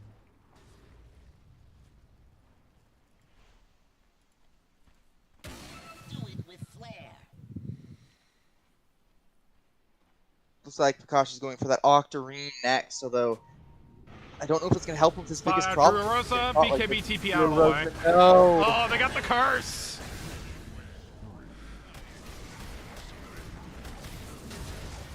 $70 now on the Marcy, and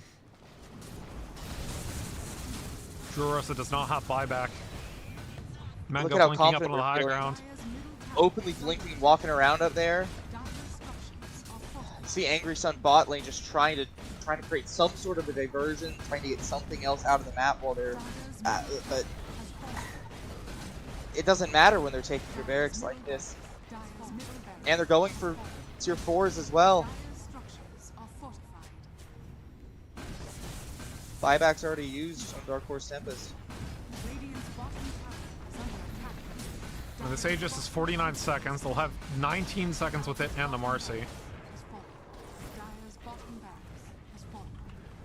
I mean, just look at the damage being put onto these turrets, and they found Well level. shot.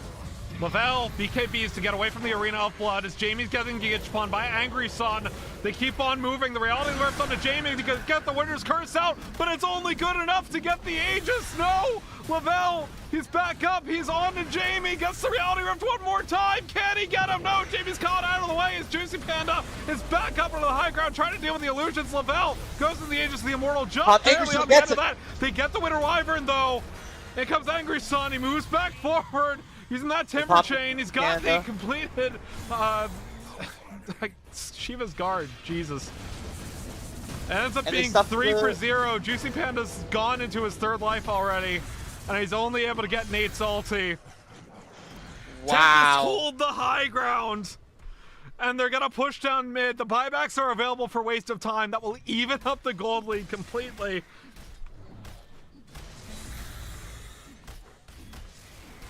It's their. I mean, it's Dark Horse oh Tempest. man, that's so unfortunate. So I thought he cursed the Chaos Knight into the Aegis, but no, he cursed an illusion. Radiant's middle tower is Oh, And it's CK so hard was to able to wrap get that back around. Yeah.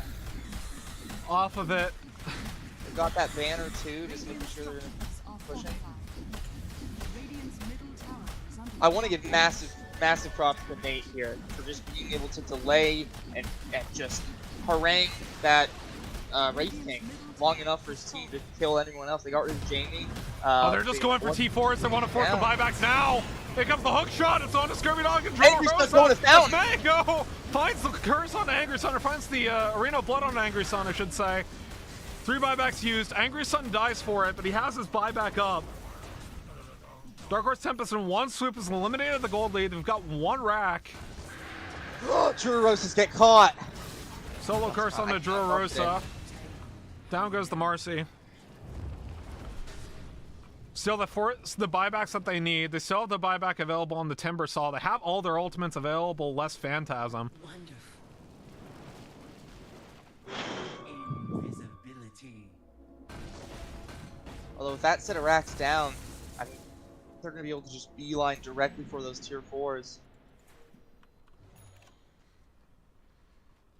Dark Horse Tempest No, isn't they're gonna going. have time They're going to for pick megas. apart. Dire's top tower. I think this may Okay, be the smarter safe move. call. I think they demonstrated the dangers of just going right into your Here force. comes the buyback. Tempest. Angry Sun bought back.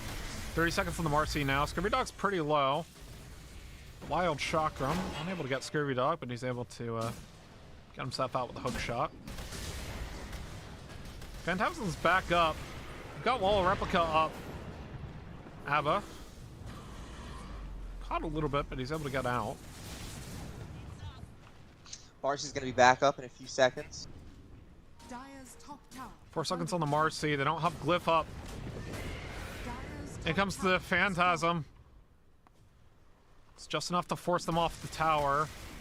2 sets of racks, or 1 set of racks between Dark Horse Tempest and getting Megad. Smoking out, trying to catch someone on their way back. I mean, the buyback's gone for waste of time. Actually, let me check these buyback status.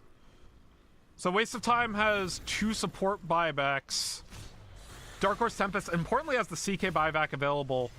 And they have the ABBA buyback. Marcy, 850 gold out, but the rest of these... And Bakashi, 500 gold out. So Dark Horse actually has the buyback advantage if they can wait just a little bit longer for gold. If they can force a good fight, this is actually a lot closer than it feels. 10k, still 50 minutes into the game. We are 10 minutes away from T5s.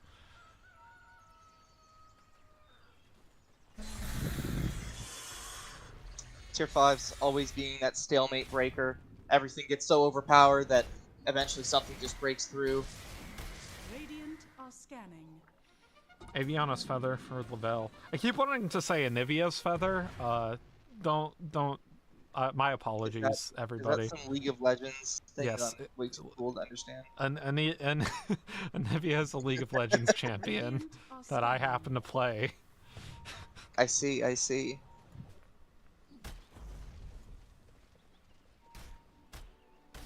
Oh, they're getting very close to each other here. Waste of time setting up on this high ground. I mean, go scouting ahead. So close to each other. They have vision of them. Had to have seen them with that rocket passing by. Smoke on smoke action! And the arena of blood misses. They would have blinked out of the Oh, way. well, Still, they got the lasso! In comes the Phantasm, though! Another arena of blood coming around with the curse going on to Drew Rosa. He's able to survive just a little bit longer throughout the curse. Juicy Panda is back on top of him. But meanwhile, Angry Sun and Lavelle have dove in onto the Winter Wyvern. She's down. No buyback available. Angry Sun has done massive work, and Drew Rosa is still alive. They got the first life out of the Wraith King now. Juicy Panda going back into his third. He gets taken down. Oh man, he had the refresher, he had the double arena, it was not good enough. Scurvy Dog now in trouble, down he goes. Immediate buyback. Dark Horse Tempest, they have to know that these buybacks aren't up, they could go for the T4s immediately. I think they're just deciding which lane to go down. Bot has the extra tower, but their other two lanes are pushed in. They're looking like it's looking like they are electing to go for mid and just have to bring that creep wave all the way down painstakingly. I mean, as I said, they can go right for T4s. 85 seconds on the Wraith King. There's no shot after that lead. Oh my god. Guess the Gaben. Guess the Gaben, Joey. I took a look. I cheated. You don't cheat. 85% in favor of Dark Horse. Right now it says 52% for waste of time. Oh, wow. But I'm sorry. With no buybacks available, they're going right for the throat. Down goes the first T4. Dark Horse Tempest down going the second. They only have the Mars available. Down goes the arena. They've got Angry Sun in the arena alongside Lavelle, but unfortunately for them, so is the Ancient. 26 seconds on the Winter Wyvern. I don't think that she's going to respond in time. Dark Horse Tempest continuing to go for the throne. It's down to half health, down to 1/3 health. That Rider's not even there. They were behind the entire game. Hookshot be damned. Dark Horse Tempest. There we go. What an upset.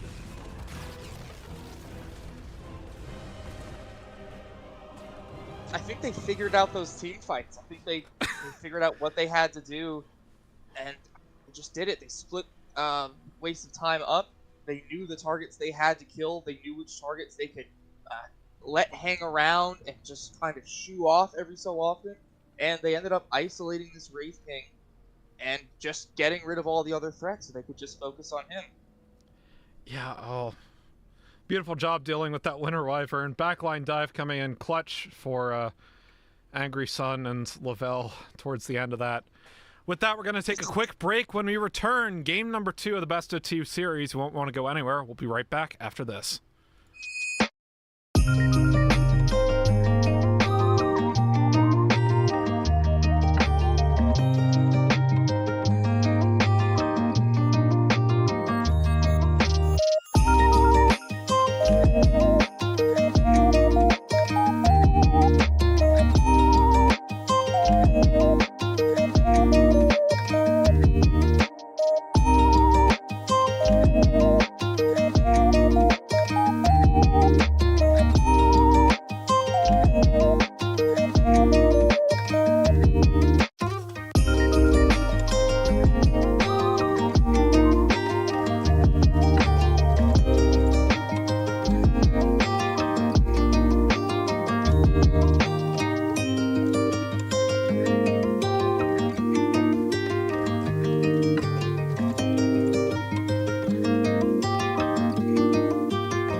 Welcome all, and welcome back to AD2L Season 41 Champion League. Dark Horse Tempest versus Waste of Time. My name is Fennec, joined by Joey, and we have game number 2. Dark Horse Tempest barely eking by the skin of their teeth in a massive comeback at the end of game number 1. We're into the draft for game number 2, and Dark Horse Tempest opted for first pick. Waste of Time opted for Radiant side, so no changes there. We'll see how the draft changes throughout. The Legion Commander gets banned away, and Lavelle will not get the CK this time around. That one has been banned by Waste of Time. Your mic is starting to crackle just a little bit there. Don't know if it's on my end or not. Clear to mention it. No surprise seeing the Legion Commander banned. Although the CK, apparently Lavelle played it well enough that they don't want any part of it. Yeah, Night Stalker's down. That does leave Leshrac up and available. Which this is really tough.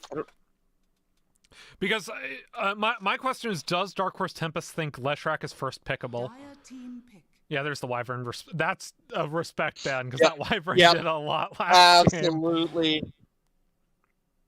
Was such a consistent issue for Dark Horse Tempest last time.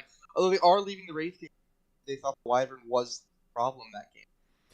Yeah, so I Of guess course, the a win question is is, a win. Seconds remaining. does Tempest think that the Leshrac is first pickable? Because it was banned away from them last game. I'd 5 imagine Waste of seconds Time remaining. bans it second rotation if Dark Horse Tempest doesn't pick it up here. But then you're leaving Bakashi's hero pool up to be banned out, and the man doesn't play a whole lot of heroes. So I think that's what they're debating. Some of the typical threes. He's been trying to be a little bit more well-rounded. Team pick. His hero pool here.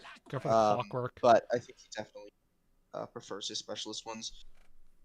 I've seen Drew Rosa's had a couple of clockwork in his history, so could be doing that. Scurvy Dog used it to excellent effect last time. 10 So I think this is as much a seconds deny pick as anything else. It does 5 seem that seconds way. remaining. Waste of And I don't know time. if your mic is crackling just a little bit. Still. There's nothing I can do about it right now. I know what the issue Okay. is. I can't do anything about it. Okay, gotcha. No worries. Just Unfortunately, not while I'm in the middle of a broadcast can I fix that, Gotcha. because the way my audio is set up. But it's a Dota problem. Okay. Abba getting picked up from Waste of 10 Time, so seconds remaining. they're gonna take that one away. Probably gonna go 5. I'd have to imagine. very curious to see the build. As I marked earlier, we did not see a point in miscall much later in the game, Radiant opting team for down. the points in the Avernus Curse, which was a little bit different. Very curious to see what they're going to do on this. I really think Miscoil is great, having that extra, and then scales outside of it if you get that. Radiant hit, team but- pick.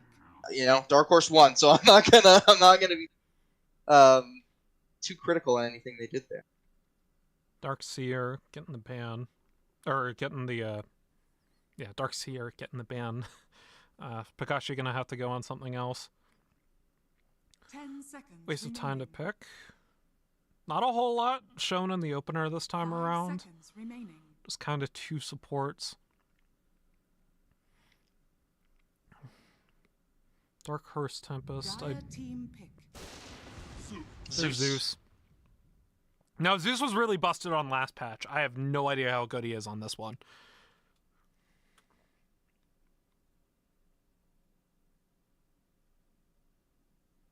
What are your Let's thoughts? see, what did they give him? 10 seconds remaining.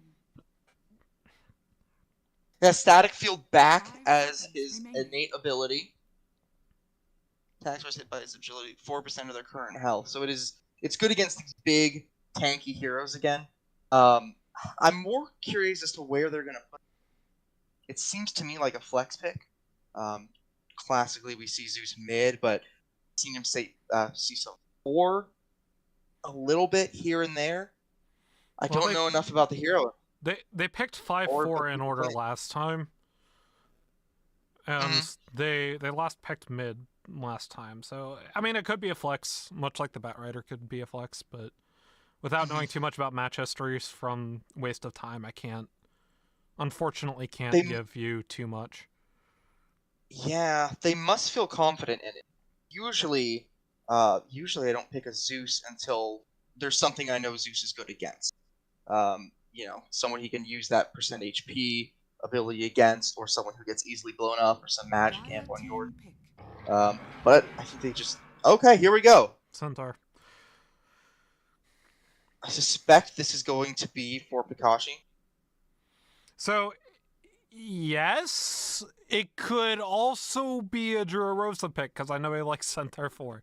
I don't know, this is just, once again, friend casting. I know he happens to play Centaur 4. I don't think it's going to be Centaur 4 this game, because that's something he picks with me when I play something like Venge 3. Shadow Demon. Actually, I with talked to Pikachu. He was bigging up Shadow Demon on this patch as well. I suspect it's Clockwork 5, or Clockwork Shadow Demon 5. I mean, Just it getting could their be support. could be out of the Shadow way. Demon mid, also. 10 seconds remaining. I guess it could be. It could be. Like I'm just saying, like just because I've seen it, That's right? fair. Like Yeah, Shadow, no, good to consider. Definitely. Good to consider. like Shadow, everything. The rollback has been thrown out the window. Like Shadow Demon could be a mid for all I know. Dota 2 Pro Tracker is completely borked right now. There is no way to tell who's getting played in what position at the moment. So, for all I know is What? in my pubs, I've seen Shadow Demon mid, and it is a bit spicy. But I don't know what changes would cause that to be a thing. I think you're right, though. It's probably a Clock 4 and a Shadow 5, with a Jurosa Clockwork and a Centaur for Pikachi. But I am curious what the Centaur pick into Zeus. Zeus deals percentage damage. Am I correct in this? Sure.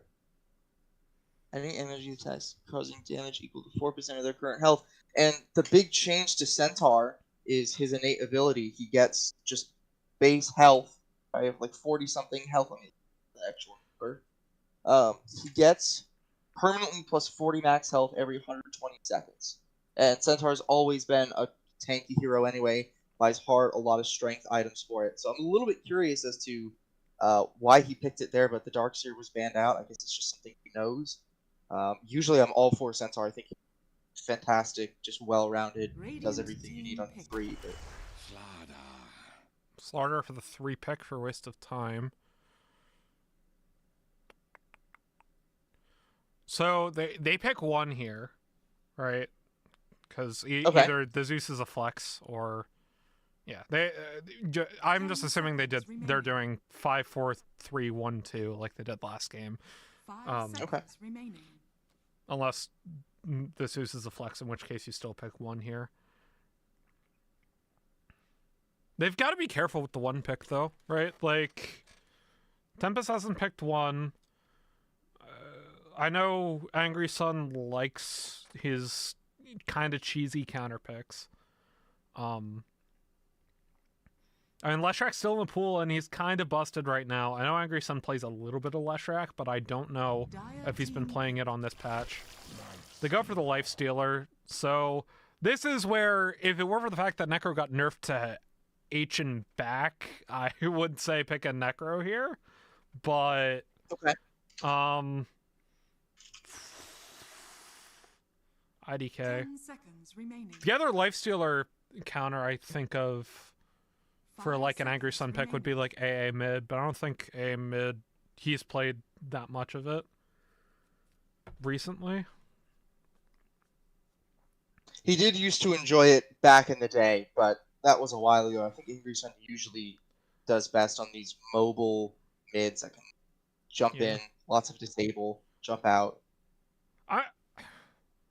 IDK, I mean, maybe you just go for the Lesh because it's that good right now. You get Nihilism, you do absolutely everything damage. Nobody here wants to get a Revenant's Brooch. Instead, going for the Templar Assassin. So that was something that I think was banned away game 1, but you had mentioned is kind of busted right now, per your notes. Yes, that seems to be the opinion of a lot of people online, and also the players that I've talked to on Dark vs. Tempest. They said they thought it was a bit ridiculous from what they were saying. So I'm surprised not to see it the first game, but I'm glad to see what they have it now. I want to see.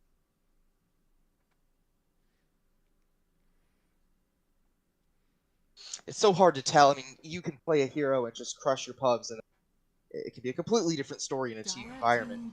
The level of coordination is going to be so much higher on the enemy's team as well. A lot of these combos that you'll set up just don't seem to work as well when it's 5 players who are communicating with each other and are used to communicating with each other. Troll and Morphling banned out. So, waste of time thinking this is a mid TA. I'm inclined to agree. They banned this puck away last game. We'll see what else. are trying to respect Jamie because the Wyvern was so potent last time. They banned the Leshrac, so I'm not going to pick it. And actually, it's a TA1! It's an Angry Sun Primal Beast! Yes. A great initiator, able to just jump into these fights. A lot of damage, a lot of that lockdown, making it easier for the rest of his team to get on there. Only thing is they don't have a ton of damage to throw into. Mostly rely 5 seconds remaining. the TA for that, but if this works as they planned it, it wouldn't be an issue. Oh, and he got a facet called Romp and Stomp, which for Trample gains passive component that increases movement speed of Primal Beast by 4%, and activating Trample provides 6% movement speed bonus to all allies within 1200 radius. So Storm Spirit getting picked up. I would be surprised if Romp and Stomp isn't the take from Angry Sun here, because the other one is just AoE bonus on Uproar. He took Ferocity? He took Ferocity, okay. Worth noting here that Refractor is the one that on Templar Assassin. They've changed the way that Refraction works. It's it no longer works in the block instances. I believe they said that it isn't procced by creeps and other things that it used to be. So it really is just for hero damage and bigger things, so we can take advantage of that. Juicy Panda here taking Corpse Eater. Now, I believe this is one of the few that I know. Yeah, permanently gains 2 max HP when it killed. So definitely able to scale a lot into this late game. Just tank up and take out. Already be a bit of a beefy and elusive hero. Interestingly enough, Abaddon is taking the other facet for this on Scurvy Dog. He is taking the Quickening, which is when things die around you, it just makes your spells a little bit cheaper. So I'm curious to see the difference there. I wonder if he's going for the other build, the healing-based build. Perhaps. And it is Jurosa on Shadow Team. Okay, interesting. Yeah, they're going for the Foreshadow on the 5 clock, which is a bit interesting. I mean, I guess the AoE is what makes Leshrac broken right now, so maybe the extra AoE bonus on makes things more broken for Primal Beast. Angry Sun is a bit of a primal specialist, so he was also a storm specialist for a long time. That was very curious to see how this mid matchup goes. I don't know enough about the matchup to really, know how this lane is supposed to go. But if there's anyone who knows these two heroes, this level. Apologies for the console appearance. We had a client update in between games, and I forgot to set the casting config, so I had to set that real quick. But it's hold on one second. We will be right back.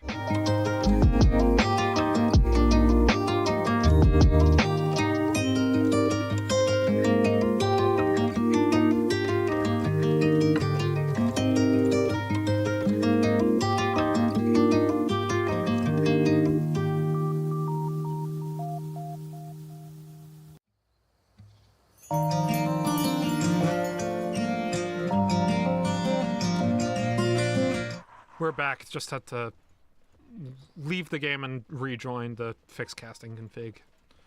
Sorry about that, but thankfully nothing happened in that time. And the mic's better too. Happy little coincidence here. Little bit of fighting for runes.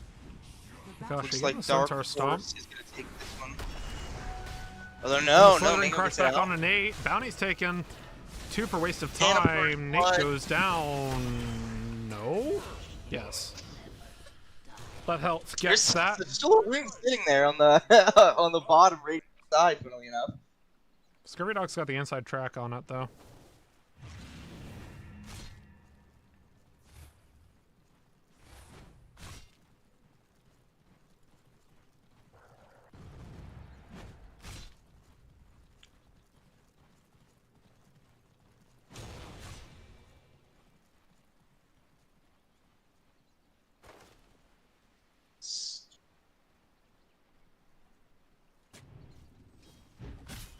Alright, so far, a little bit of trading top lane.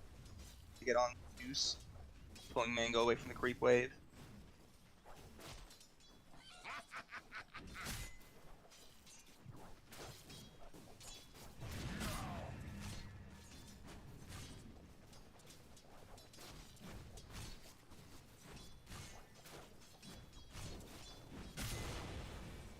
Last game, we saw rotations such a crucial part, especially by Scurvy Dog, previous Clockwork. Now on Abaddon, who isn't a hero that really rotates as well for these ganks. He's a hero that will rotate for fights and for pressuring objectives, but he's not the Clockwork in terms of showing up, getting a hook shot, or getting a cogs, or some sort of mobility way to lock him in. So I wonder if they're going to be able to maintain this strong pressure they had last game. Perhaps. Bakashi also, unfortunately for him, is up against double % health damage dealers in both the Zeus and the Lifestealer, so not the greatest Centaur game now, but that's what happens when you first pick it.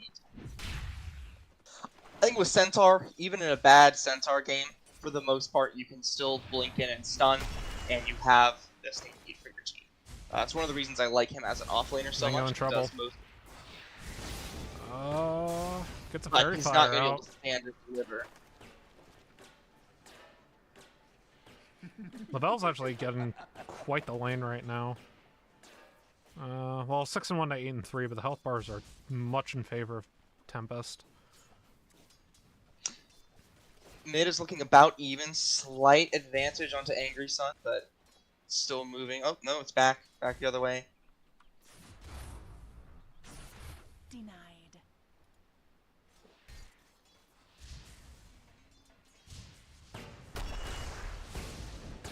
Battery assault. Yeah, Nate just doing his best to shove Mango and Butt Health off the wave. 3 minute. Causing a little bit of mayhem. Lotus goes to Mango, which makes the same sound as Mango for Mango, but not quite. Scurvy Dog finally takes the final bounty rune from the start of the game. Not what you expected?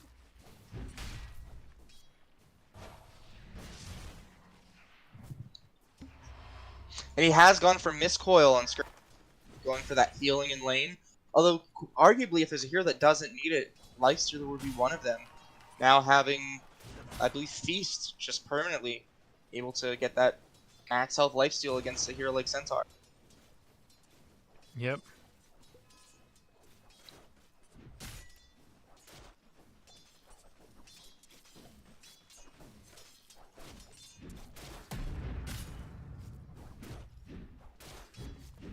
We're seeing Jamie start farm some of these jungle camps. Just Angry Sun taking advantage of this wave push to grab the rune. And bot lane, Pakashi is just... His last hits aren't suffering too much, but every time I seem to look down there, he is running away, he's got his back turned. Thankfully he's on a really tanky hero with lots of regen, but I don't think he's going to be able to pressure this Lifestealer the way he'd want to. So by the way, Jamie playing Storm Spirit, they kind of fixed him this patch. Okay. So Static Slide is Static Remnant, spawns at Storm Spirit and moves to the target position, which is nice.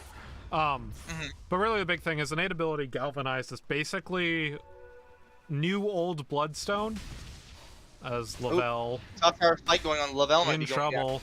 Tries to get a refraction. Surrounded. Oh, kidding it, Butt Health! No! Neat's gonna try to swoop in. Oh, I said But that Butt Abaddon Health had was a not the stick. hero to go and rotate like this, but he's still making it work. Very well. Oh, And he does getting take down Butt Butt Health at the very least, but he will trade his life for it. But yeah, so it basically gives it's the Bloodstone that Bot gives lane. you mana regen and stacks on kills and Very nice. unstacks on deaths. Oh, Juicy Panda Panda living nearly on falling. 5 HP. Yeah.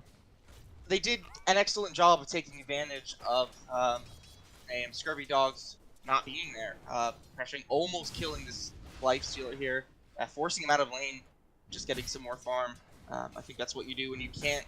It's not worth for you to send the hero your support over and match the other one.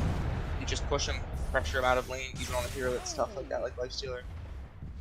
Because now Scurvy Dog's coming back on his own, there's not much to be able to do. Being pushed out of lane. Angry Sun gets the temper tantrum out. Drorosa should be able to get the kill on a Jamie as soon as the Shadow Poison procs. Less than 20 HP. Still gets Not done another yet, one. Angry Sun trampling on a butt health. As Nate finds Mango topside, butt health gets a DD. Amplify damage, excuse me. Not a DD. You know, in-game, the characters still call it double damage. Yeah. Yeah. They're not going to be able to get everyone in to record the voice line, so.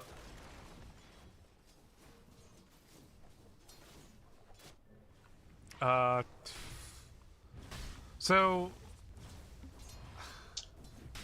Mid lane. Ellen McLean voiced some character in Dota, right? Radiant are scanning. I'm trying to think who. No, Angry Sun in danger here. Jamie going on him. Gets him. Solo kills him. That is going to sting for Angry Sun. Yeah, 3 galvanized stacks.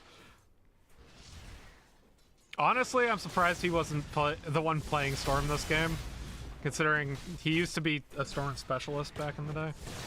But Storm's been kind of out of the meta for a long time. But health taking a lot of damage right now, caught in the cogs by Nate. Because the Battery Assault Druris is here. Gets the disruption out. Should be good for the kill, and it is. Lavelle now in a Scurvy Dog. One more auto will do him in. Down he goes. Mango with the Slithering Crush, trying to run away. Stu stacks the Shadow Poison. Won't be enough to kill him. Dire's middle tower is under attack. But yeah, I still can't play. You just stack and get mana regen. Feels really nice for Jamie. He's also taking away stacks from the TA. As Dark Horse Tempest has done a very good job of stacking their Ancients for that TA.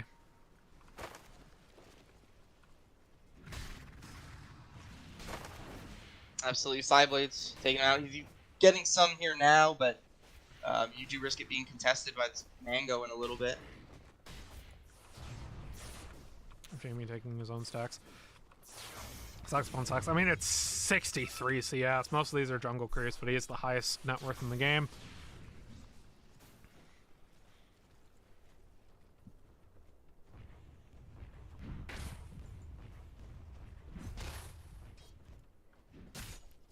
Kakashi doing pretty well for himself. Yeah, all things considered, the Lifestealer not having as great a time in that lane as I would have expected.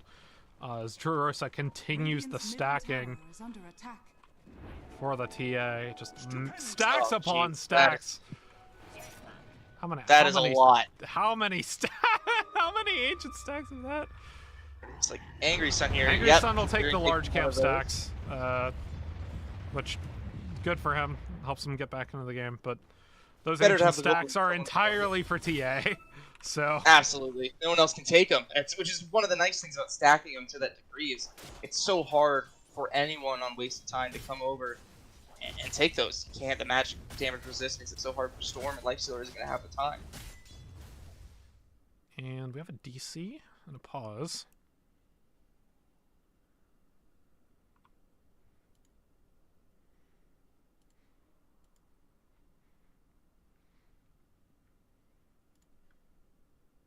It's not the Mars crash from last game. Nice.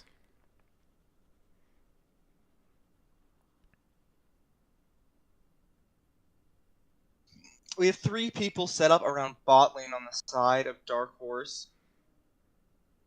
Maybe looking to go on this Juicy Panda, but it is tricky. Scurvy Dog kind of in the area.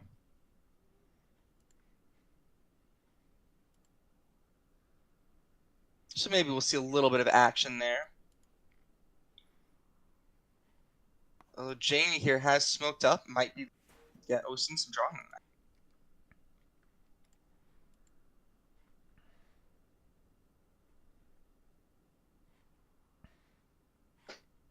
Looks like Jamie they might be talking about ignoring this clockwork here, trying to go all the way up and get a kill on this Templar Assassin.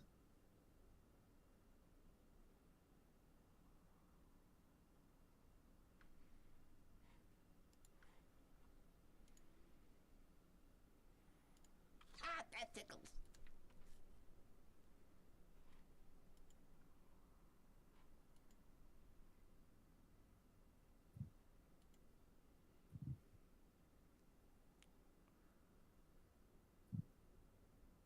I have no idea what is being said in It's a chat.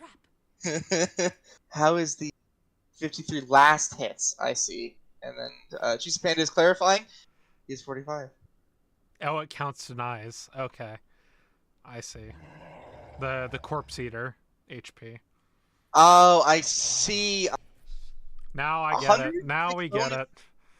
bonus HP at this point in the game is nothing to scoff at. Yeah, and it counts denies apparently. So And he is going for the Radiance, which will make that just increase that much faster.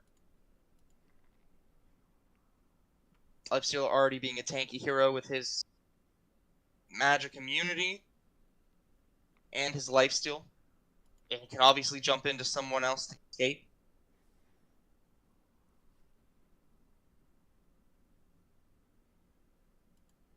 You often see him paired up with a Blink Initiator. And we can see Mango here on the Slaughter going a Blink Dagger. It won't be too long before we start seeing them likely run around, try and get an easy kill before Lifestealer goes back to farming. indeed. And I enjoy Slaughter here. He has the bashes. He can lock someone down. Slaughter is very good at just 1v1 fighting someone down. So Lifestealer will help with that immensely, being able to just kill somebody before the fight kicks off. Centaur also, he's got his Blade Mail already. So it's going to be hard to kick him out of lane or wherever he decides he wants to be, going for that Blink Dagger next as well. For the carries, Lavelle finishing up his Dragon Lance and go for a Desolate. Pretty standard stuff. We're back.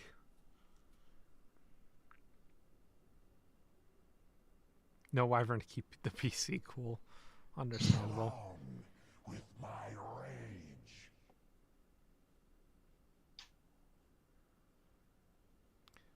GWR is on chat.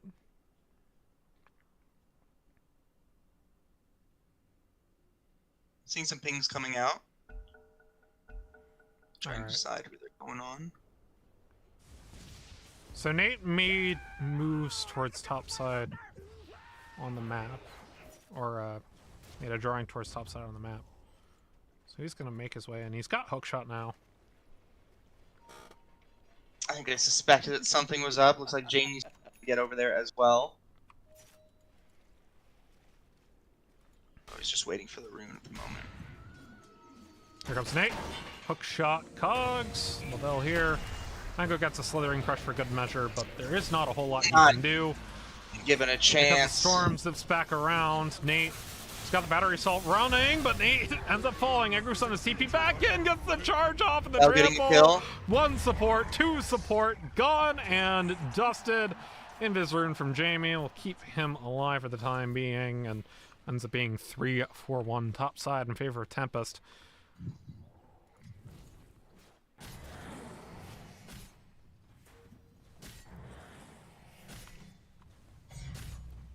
Tempest just being able to or willing to commit more resources there. Now that Pikachu is so self-sufficient, and they took the people who would be able to kill him off the map, he's free to just keep pushing this down here. Jurarosa getting some vision and preparing to make this Lifestealer's life really difficult, pushing him out of the area he's comfortable in now. Gonna make it harder for him to show up to waves, and just getting the free gold from this tower. Indeed.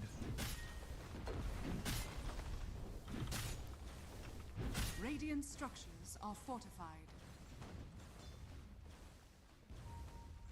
Radiant's bottom tower is under attack. Jamie trying to figure out what he wants to do. No bottle charges, but he does have almost full Radiant's mana with bottom Galvanize, tower is under attack. helping that happen. Looking down, looking for Radiant's somebody. bottom tower has fallen. Kakashi's a hard one to go on. And Jurosa's Nate's around. playing the back. They see him. Find Jamie looking for the zip. Gets the static remnant back around in the electric vortex. Angry Sun though says it's go time on a Juicy Panda. Gets the enrage off, but unfortunately for him, the temper tantrum does not care. The infest bomb comes around though. Down. They're able to get the support as well as the position 3. Angry Sun being very cagey with his charge in there. He was watching. Wait, he knew that Jamie would be able to blink or to jump out if he went too soon. He waited, made him leave, and then went on to the lifestealer. But it's just not working out. They didn't have the damage, and in the time it took, the rest of waste of time could show up. You blew it. Lavelle, meanwhile, farming up now. TP's in. Gonna take the large camp and let Jurosa get one more stack on the Ancients before TA does TA things. Already at the top of the network is Lavelle. Yeah, it's worth noting that these fights have been going on. They've been close to Juicy Panda. Oh, it doesn't get the stack. That's unfortunate. I don't think Lavelle can complain too much with all that gold coming his way. TA does TA things, imagine that. Dire's top tower is under attack.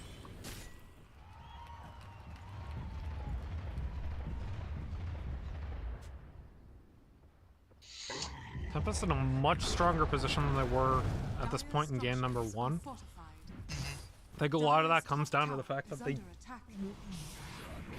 they only really have one playmaker on waste of time side at the moment in the Storm Spirit versus the basically 3 playmakers they had at this point in the game last time around. Slardar finally has his blink, so maybe you turn that into 2, but either way. And the lack of mobility to poke and prod and you know, just expose all of these weak, able to take advantage of those. Kashi getting got by Mango, Mango. though, realizing that Uses somebody Stampede needs to get out of the way. Yeah. Jamie Methodic Shield zipping, finds Pakashi, but the electric vortex stopped up by the blade mill. In comes Angry Sun, gets the trample back around. Jamie still able to zip away though. Angry Sun looks for his target.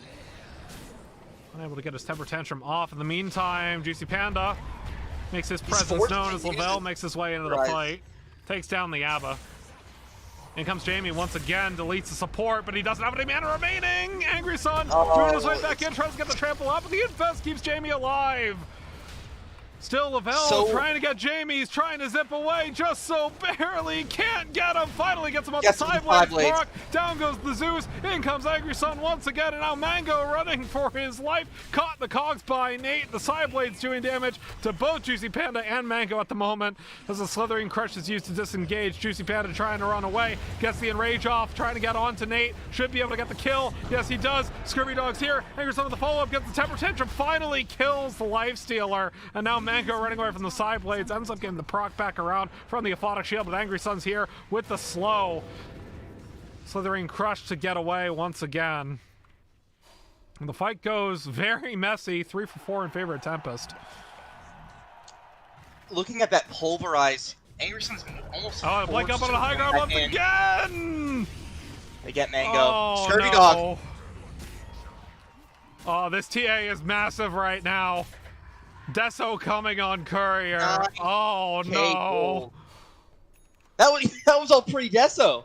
That was pre-Deso. Jamie with the electric vortex on an 8. In comes Angry Sun. Got the pulverize. There we go. Good. What I was saying there was Angry Sun. He was being forced to use pulverize on Lifestealer to deal with the magic unit, which is really tricky to do when there's a Storm Spirit, you know, who can jump in. Really, that's who you want to be grabbing with. As we just saw mid, if you pulverize the Storm Spirit, you're going to be able to kill him in most cases. So I think either, I don't know if he can't afford to not use it on the Lifestealer, but it doesn't have that long of a cooldown. 36 seconds right now. He used it twice at that fight bottom, and then again to get another kill mid. That's Angry Sun, the hook shot from Nate to secure the kill. Lavelle is absolutely massive right now. is under Has the completed 10K death zone. net They're worth. going for Roche at 16 minutes. Take that, Radiant. And 8K gold. Wow. Radiant's top it's time to play tower guess stolen. guess the Gaben. 75% favor. I have to get him back on my good side. Middle tower 68% for Tempest. Probably gonna increase after taking this Aegis, but 68%. You love being off by 7%.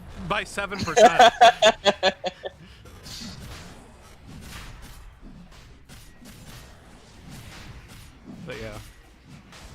TA does TA things on the Dire side.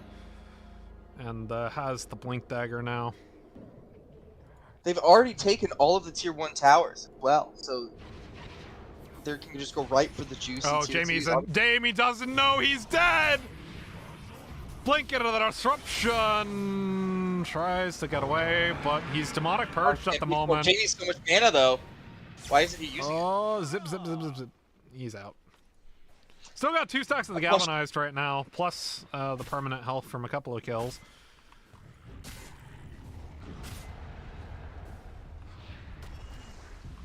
Angry Sun and Mango duking it out. Mango blinks and TPs away. Dire are scanning.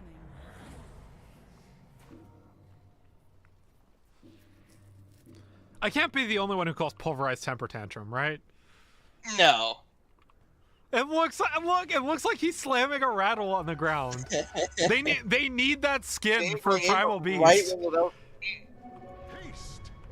Give me the Baby Rage Primal Beast Arcana or Persona, please.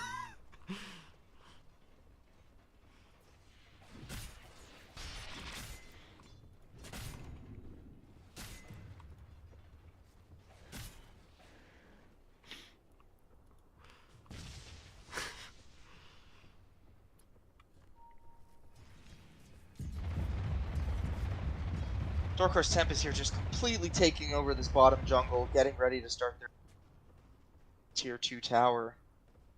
Dire's top tower is under attack. Although there is a lot of pressure going on their tier 2 on the other side of the map.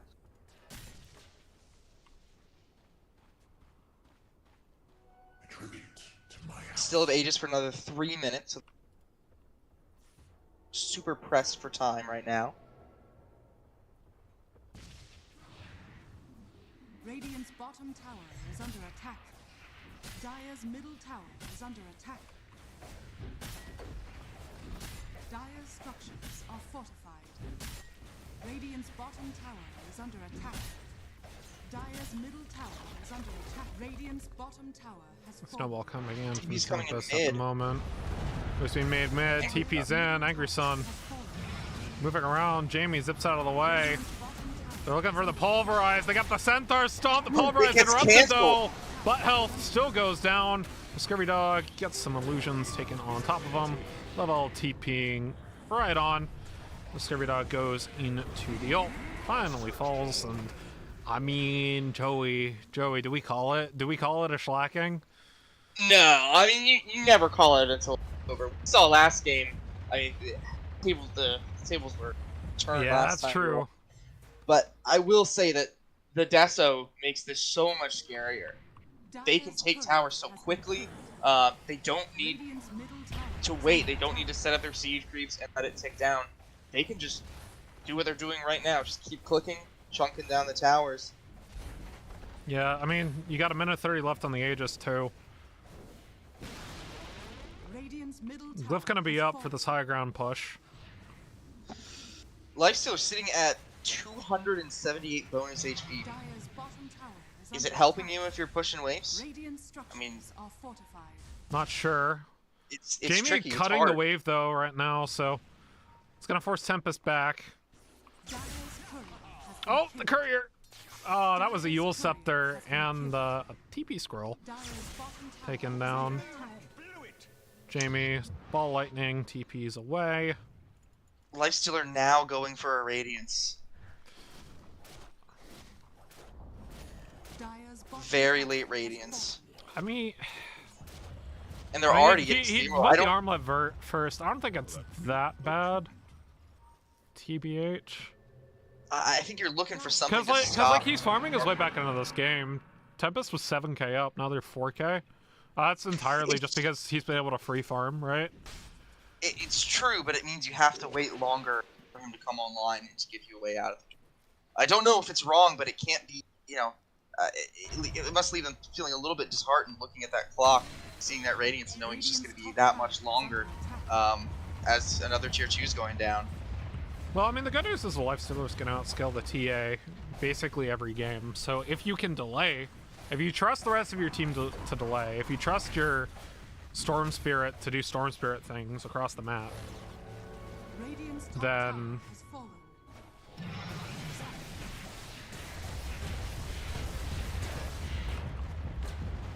Shard for Drurissa. Like, if you trust your Storm Spirit to do Storm Spirit things, right, then I think it's fine. Jamie is on vision. He does not know that. Now everybody sees the health bars. In comes the Pulverize. And TA's here. The hook shot. Follow up. And there's no ball to lightning away.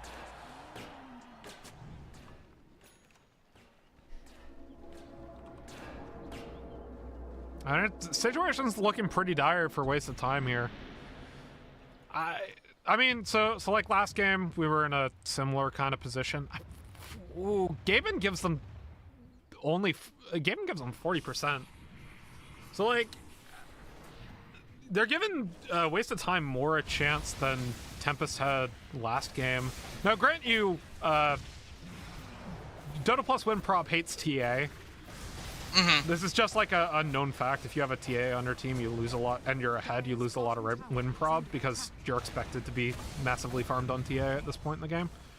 But yeah, it's still they're leveraging it into objectives. I mean, again, I just think really the Lifestealers just gotta wait and come online. I mean, the Sacred Relic is going to come on Courier, or he's sending his Courier out to grab it. So he'll have the Radiance coming in.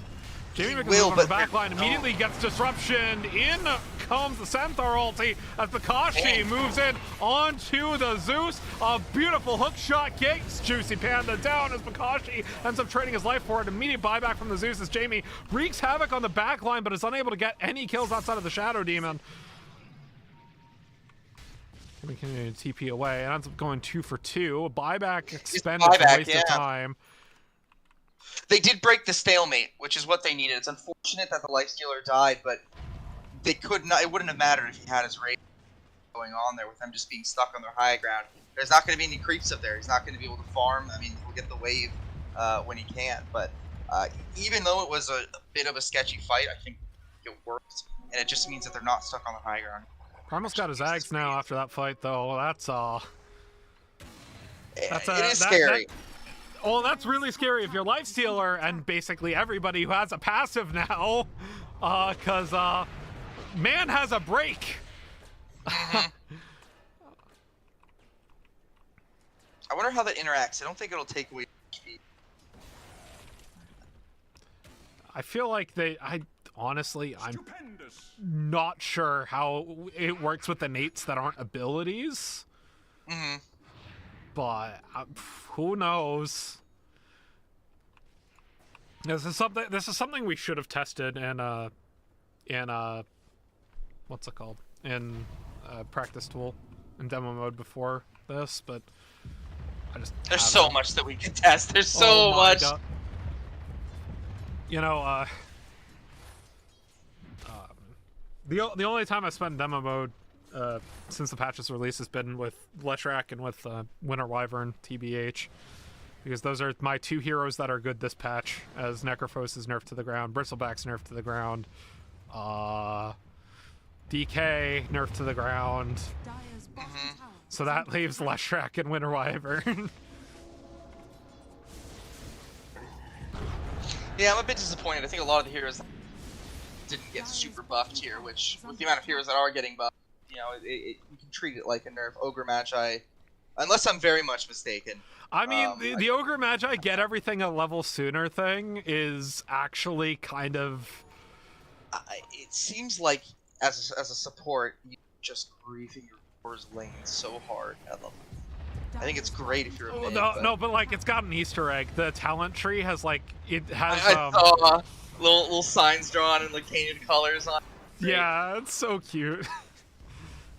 Okay, we're back to high ground. Dark Horse Push Tempest is and up. Lovell just clicking away, putting that pressure, getting to use a fortification out of them. But they're showing enough respect. Give them a little bit of space. Lifestealer's still farming away. That's the spirit. Radiant's middle tower is under attack. Regeneration.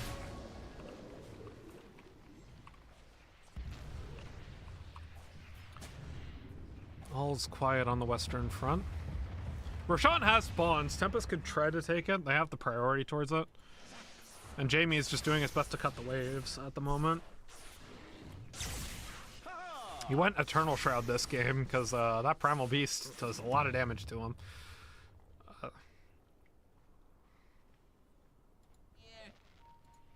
He's been doing a good job of not getting caught too often when it matters, but yeah, as it gets more and more farmed, I wouldn't be surprised if we saw him get a blink at some point. Maybe not, but they're going to keep having ways to catch him. That damage resistance, magic resistance will be. You see Roche, they're starting to set up for it.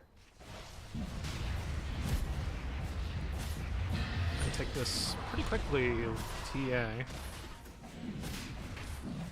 Still, I mean, again, just purely on farm.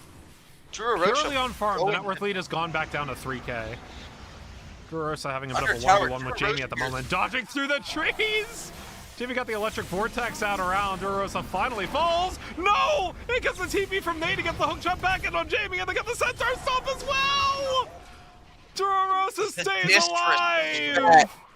Oh no, poor Storm Spirit. That hurts so much. Oh. That might be play of the game. I mean, that. No. No. Look. I might be friends with you, Drurosa, but you can't do that to the poor man. Come on. That was dirty. I talked before about being able to push it right to their limit, right to the limit, and if it had been any longer, Drurosa would have just died there, but man, well done. And the push on a high ground continues. Lavelle taking the T3. Radiant's middle barracks are under attack. Going for Rax. Radiant's middle barracks has fallen. Once the melee Rax falls, there'll be a glyph available. Change for 736. Radiant's middle barracks has fallen. Dire's top tower is under All attack. 5 members of Waste of Time are back up now. Without that middle Rax with the Aegis up. Infest. I heard an infest. They infested onto Jamie. Okay. So they're gonna look to set up the bomb. You do have a couple options for the other being the Slardar. Bakashi's gonna show. Question is, do they go for it? In comes the blink from Mango. In comes the infest bomb. Bakashi stays alive. He's able to stampede away. In comes the disruption. And once again, down goes the Storm Spirit. Angry Sun diving onto the back line. Finds the Zeus with the pulverized. Bakashi stays alive. They only lose the clockwork for it. Down goes the Lifestealer. Scurvy Dog trying to run away. It's taken out by the side blades of Lovell. And excellent triple kill for the TA. Lavelle blinking once again. He wants the rampage, gets the ultra. Mango's here. The buyback's now in. Lavelle getting saved by the disruption one more time. Goes on the Aegis of the Immortal. He wants this rampage so bad. Decides to get the sides a little bit better. No, he's diving once again. Go get the tower. I want to give props to Clockwork there, dropping his cogs, keeping Lavelle safe. I don't know if they could have killed him if they had gone on, but it just making it that much harder. Blink. Gets the Slithering Crush on a 3. In comes the Pulverize on a Juicy Panda as well. They got the Vortex back onto Lavelle. He can't blink away. Down goes the TA. And down goes the Clockwork as well. They're going to keep the high ground holding. Wait a second. This is reminiscent of game number 1. Angry Sun trying to run away from Jamie. Zips once again gets the Electric Vortex back around. Angry Sun trying to move away. Cannot make it stick. Juicy Panda with the double kill. No, look, we can't have... This isn't allowed. We can't have 2 comeback games in a row.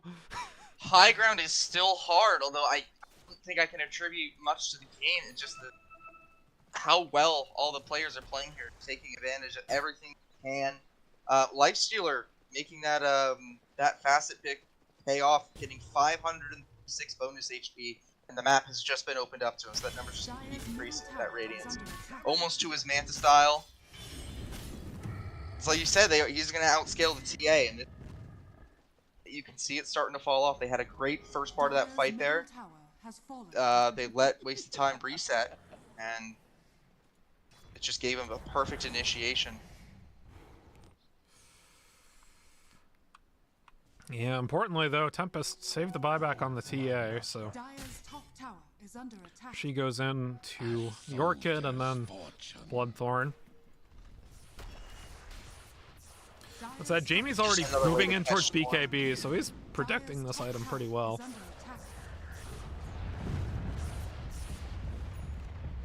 Angry Sun feeling confident enough just to run up there. I don't think he's too worried about getting killed with his team around him. Although Jamie's hoping he can get something, maybe a pick, maybe just some information. He has his buyback out, finds Nate. In comes the Stampede, Lavelle's here! Away. Jamie, zip away, has some mana available to him. Hookshot misses, able to zip TP out. Buying them some time. Means that Waste of Time should be able to clear some of this mid-wave coming in. Smoke out Dark Horse Tempest. The only buybacks available are the Zeus, the Storm Spirit, and the Shadow Demon. So this gets a little bit dicey for Dark Horse Tempest if they end up losing the high ground push. Because they, the TA bought out, Angry Sun bought out. The net worth, only a 1k advantage, but it's for wasted time. Yeah, this game keeps swinging back in their favor. I mean, the Lifestealer, he's got his Manta style. Slithering Crush on Lavelle, he's able to go away. They get 1 Rax. And it's the story we're not seeing is, when it comes to being able to capitalize off of victories and fights, Dark Horse Tempest does have the advantage with Desolator. You saw how quickly they can take down a Rax, and that was with the other team up. If you're just not careful, they'll go in and take an objective. It's just a matter of not falling behind against this Lifestealer. This Slardar is going to become scarier and scarier. They're already getting Halberd there. They're going to be able to itemize against you. I think the later it gets, the more worried you have to be if you're Dark Horse Tempest. Mango blinks. Angry Sun takes that as an advantage to go up onto the high ground. Pakashi takes down the Abba. As the borrowed time was used on the Tormentor, that gives Lavelle free reign to hit this Rax. Here we go. They only lose 1, and they're Juicy Panda, he has his ult available to him. Lots of reflections coming down with the Lotus Orbs. As Pakashi makes his way up, they got the Temper Tantrum out of the Storm Spirit. Down goes the Zeus. Immediate buyback. Now silence onto Jamie, but he's got the Infest. Still stays alive. They take down the Clockwork for it. They force a buyback. Jamie coming back in with the Electric Vortex. Pakashi's here with the Centaur Stomp. In comes Lavelle. He's got damage. In comes Angry Sun. Down goes the Storm Spirit. But Juicy Panda, he's got a lot of damage himself. Still getting taken out with the side blades though as Lavelle continues to move in. They've got the silence as well. The buyback coming in from the Storm Spirit as the Slardar falls. Doesn't waste time, but importantly the Lifestealer's dead and doesn't have buyback available. 5k gold lead now for Dark Horse Tempest. Cool. They buy That's exactly what I'm talking about. They had a single kill on the Abaddon, who you wouldn't think would be that important. a defensive high ground situation, and they get an objective off of it. Then it goes down to waste of time. They have to force a fight. I mean, it just seems waste of fight.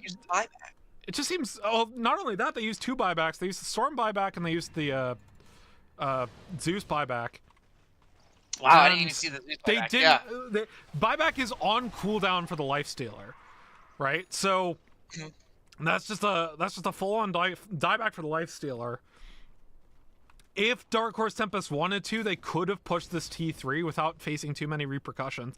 But I think they want to play for the next Aegis. Unfortunately for them, it's a long spawn. It'll be 1 minute and 10 seconds.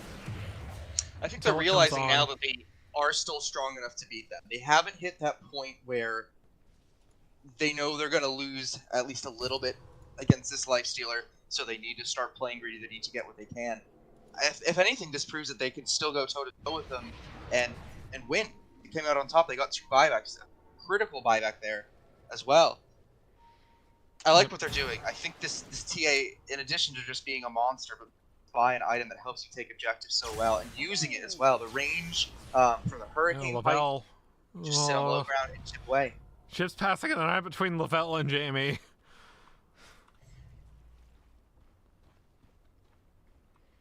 One set of racks left. So 50 seconds on the buyback for the Lifestealer. All buybacks except for Clockwork are available for Tempest at the moment. I think they're going to keep it that way. Lavelle wants to get this Bloodthorn, but I think the buyback's way more worth it. Oh no, goodbye, Storm Spirit. You don't have the agent or the BKB yet. Excuse me. Oh. 100 seconds. Oh, BKB was in base.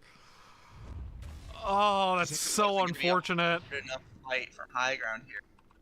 Doing it without your Storm. Buyback Storms. I mean, that might be the mistake that loses the game. The Storm was the one just go uncontested on this T3.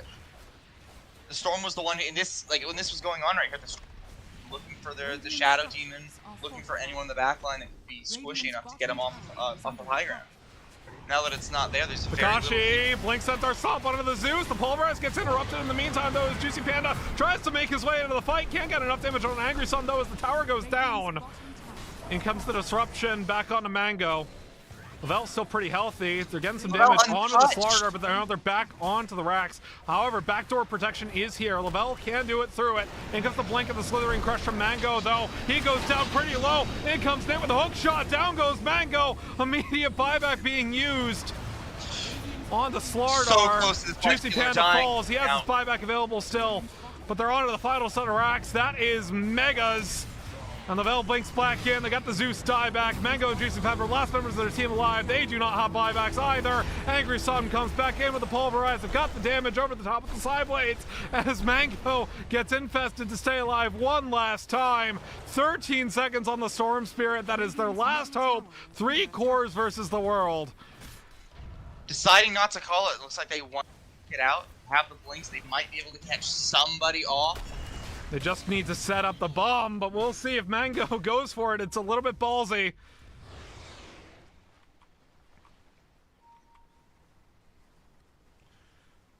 Ready for it. The blink, the infest bomb. They got the Shadow Demon, but the Yules keeps him alive at the time being. And got the Stampede. Mango so low. He goes down the trample. Does so much damage. Double kill for Angry Sun. Lavelle gets the final.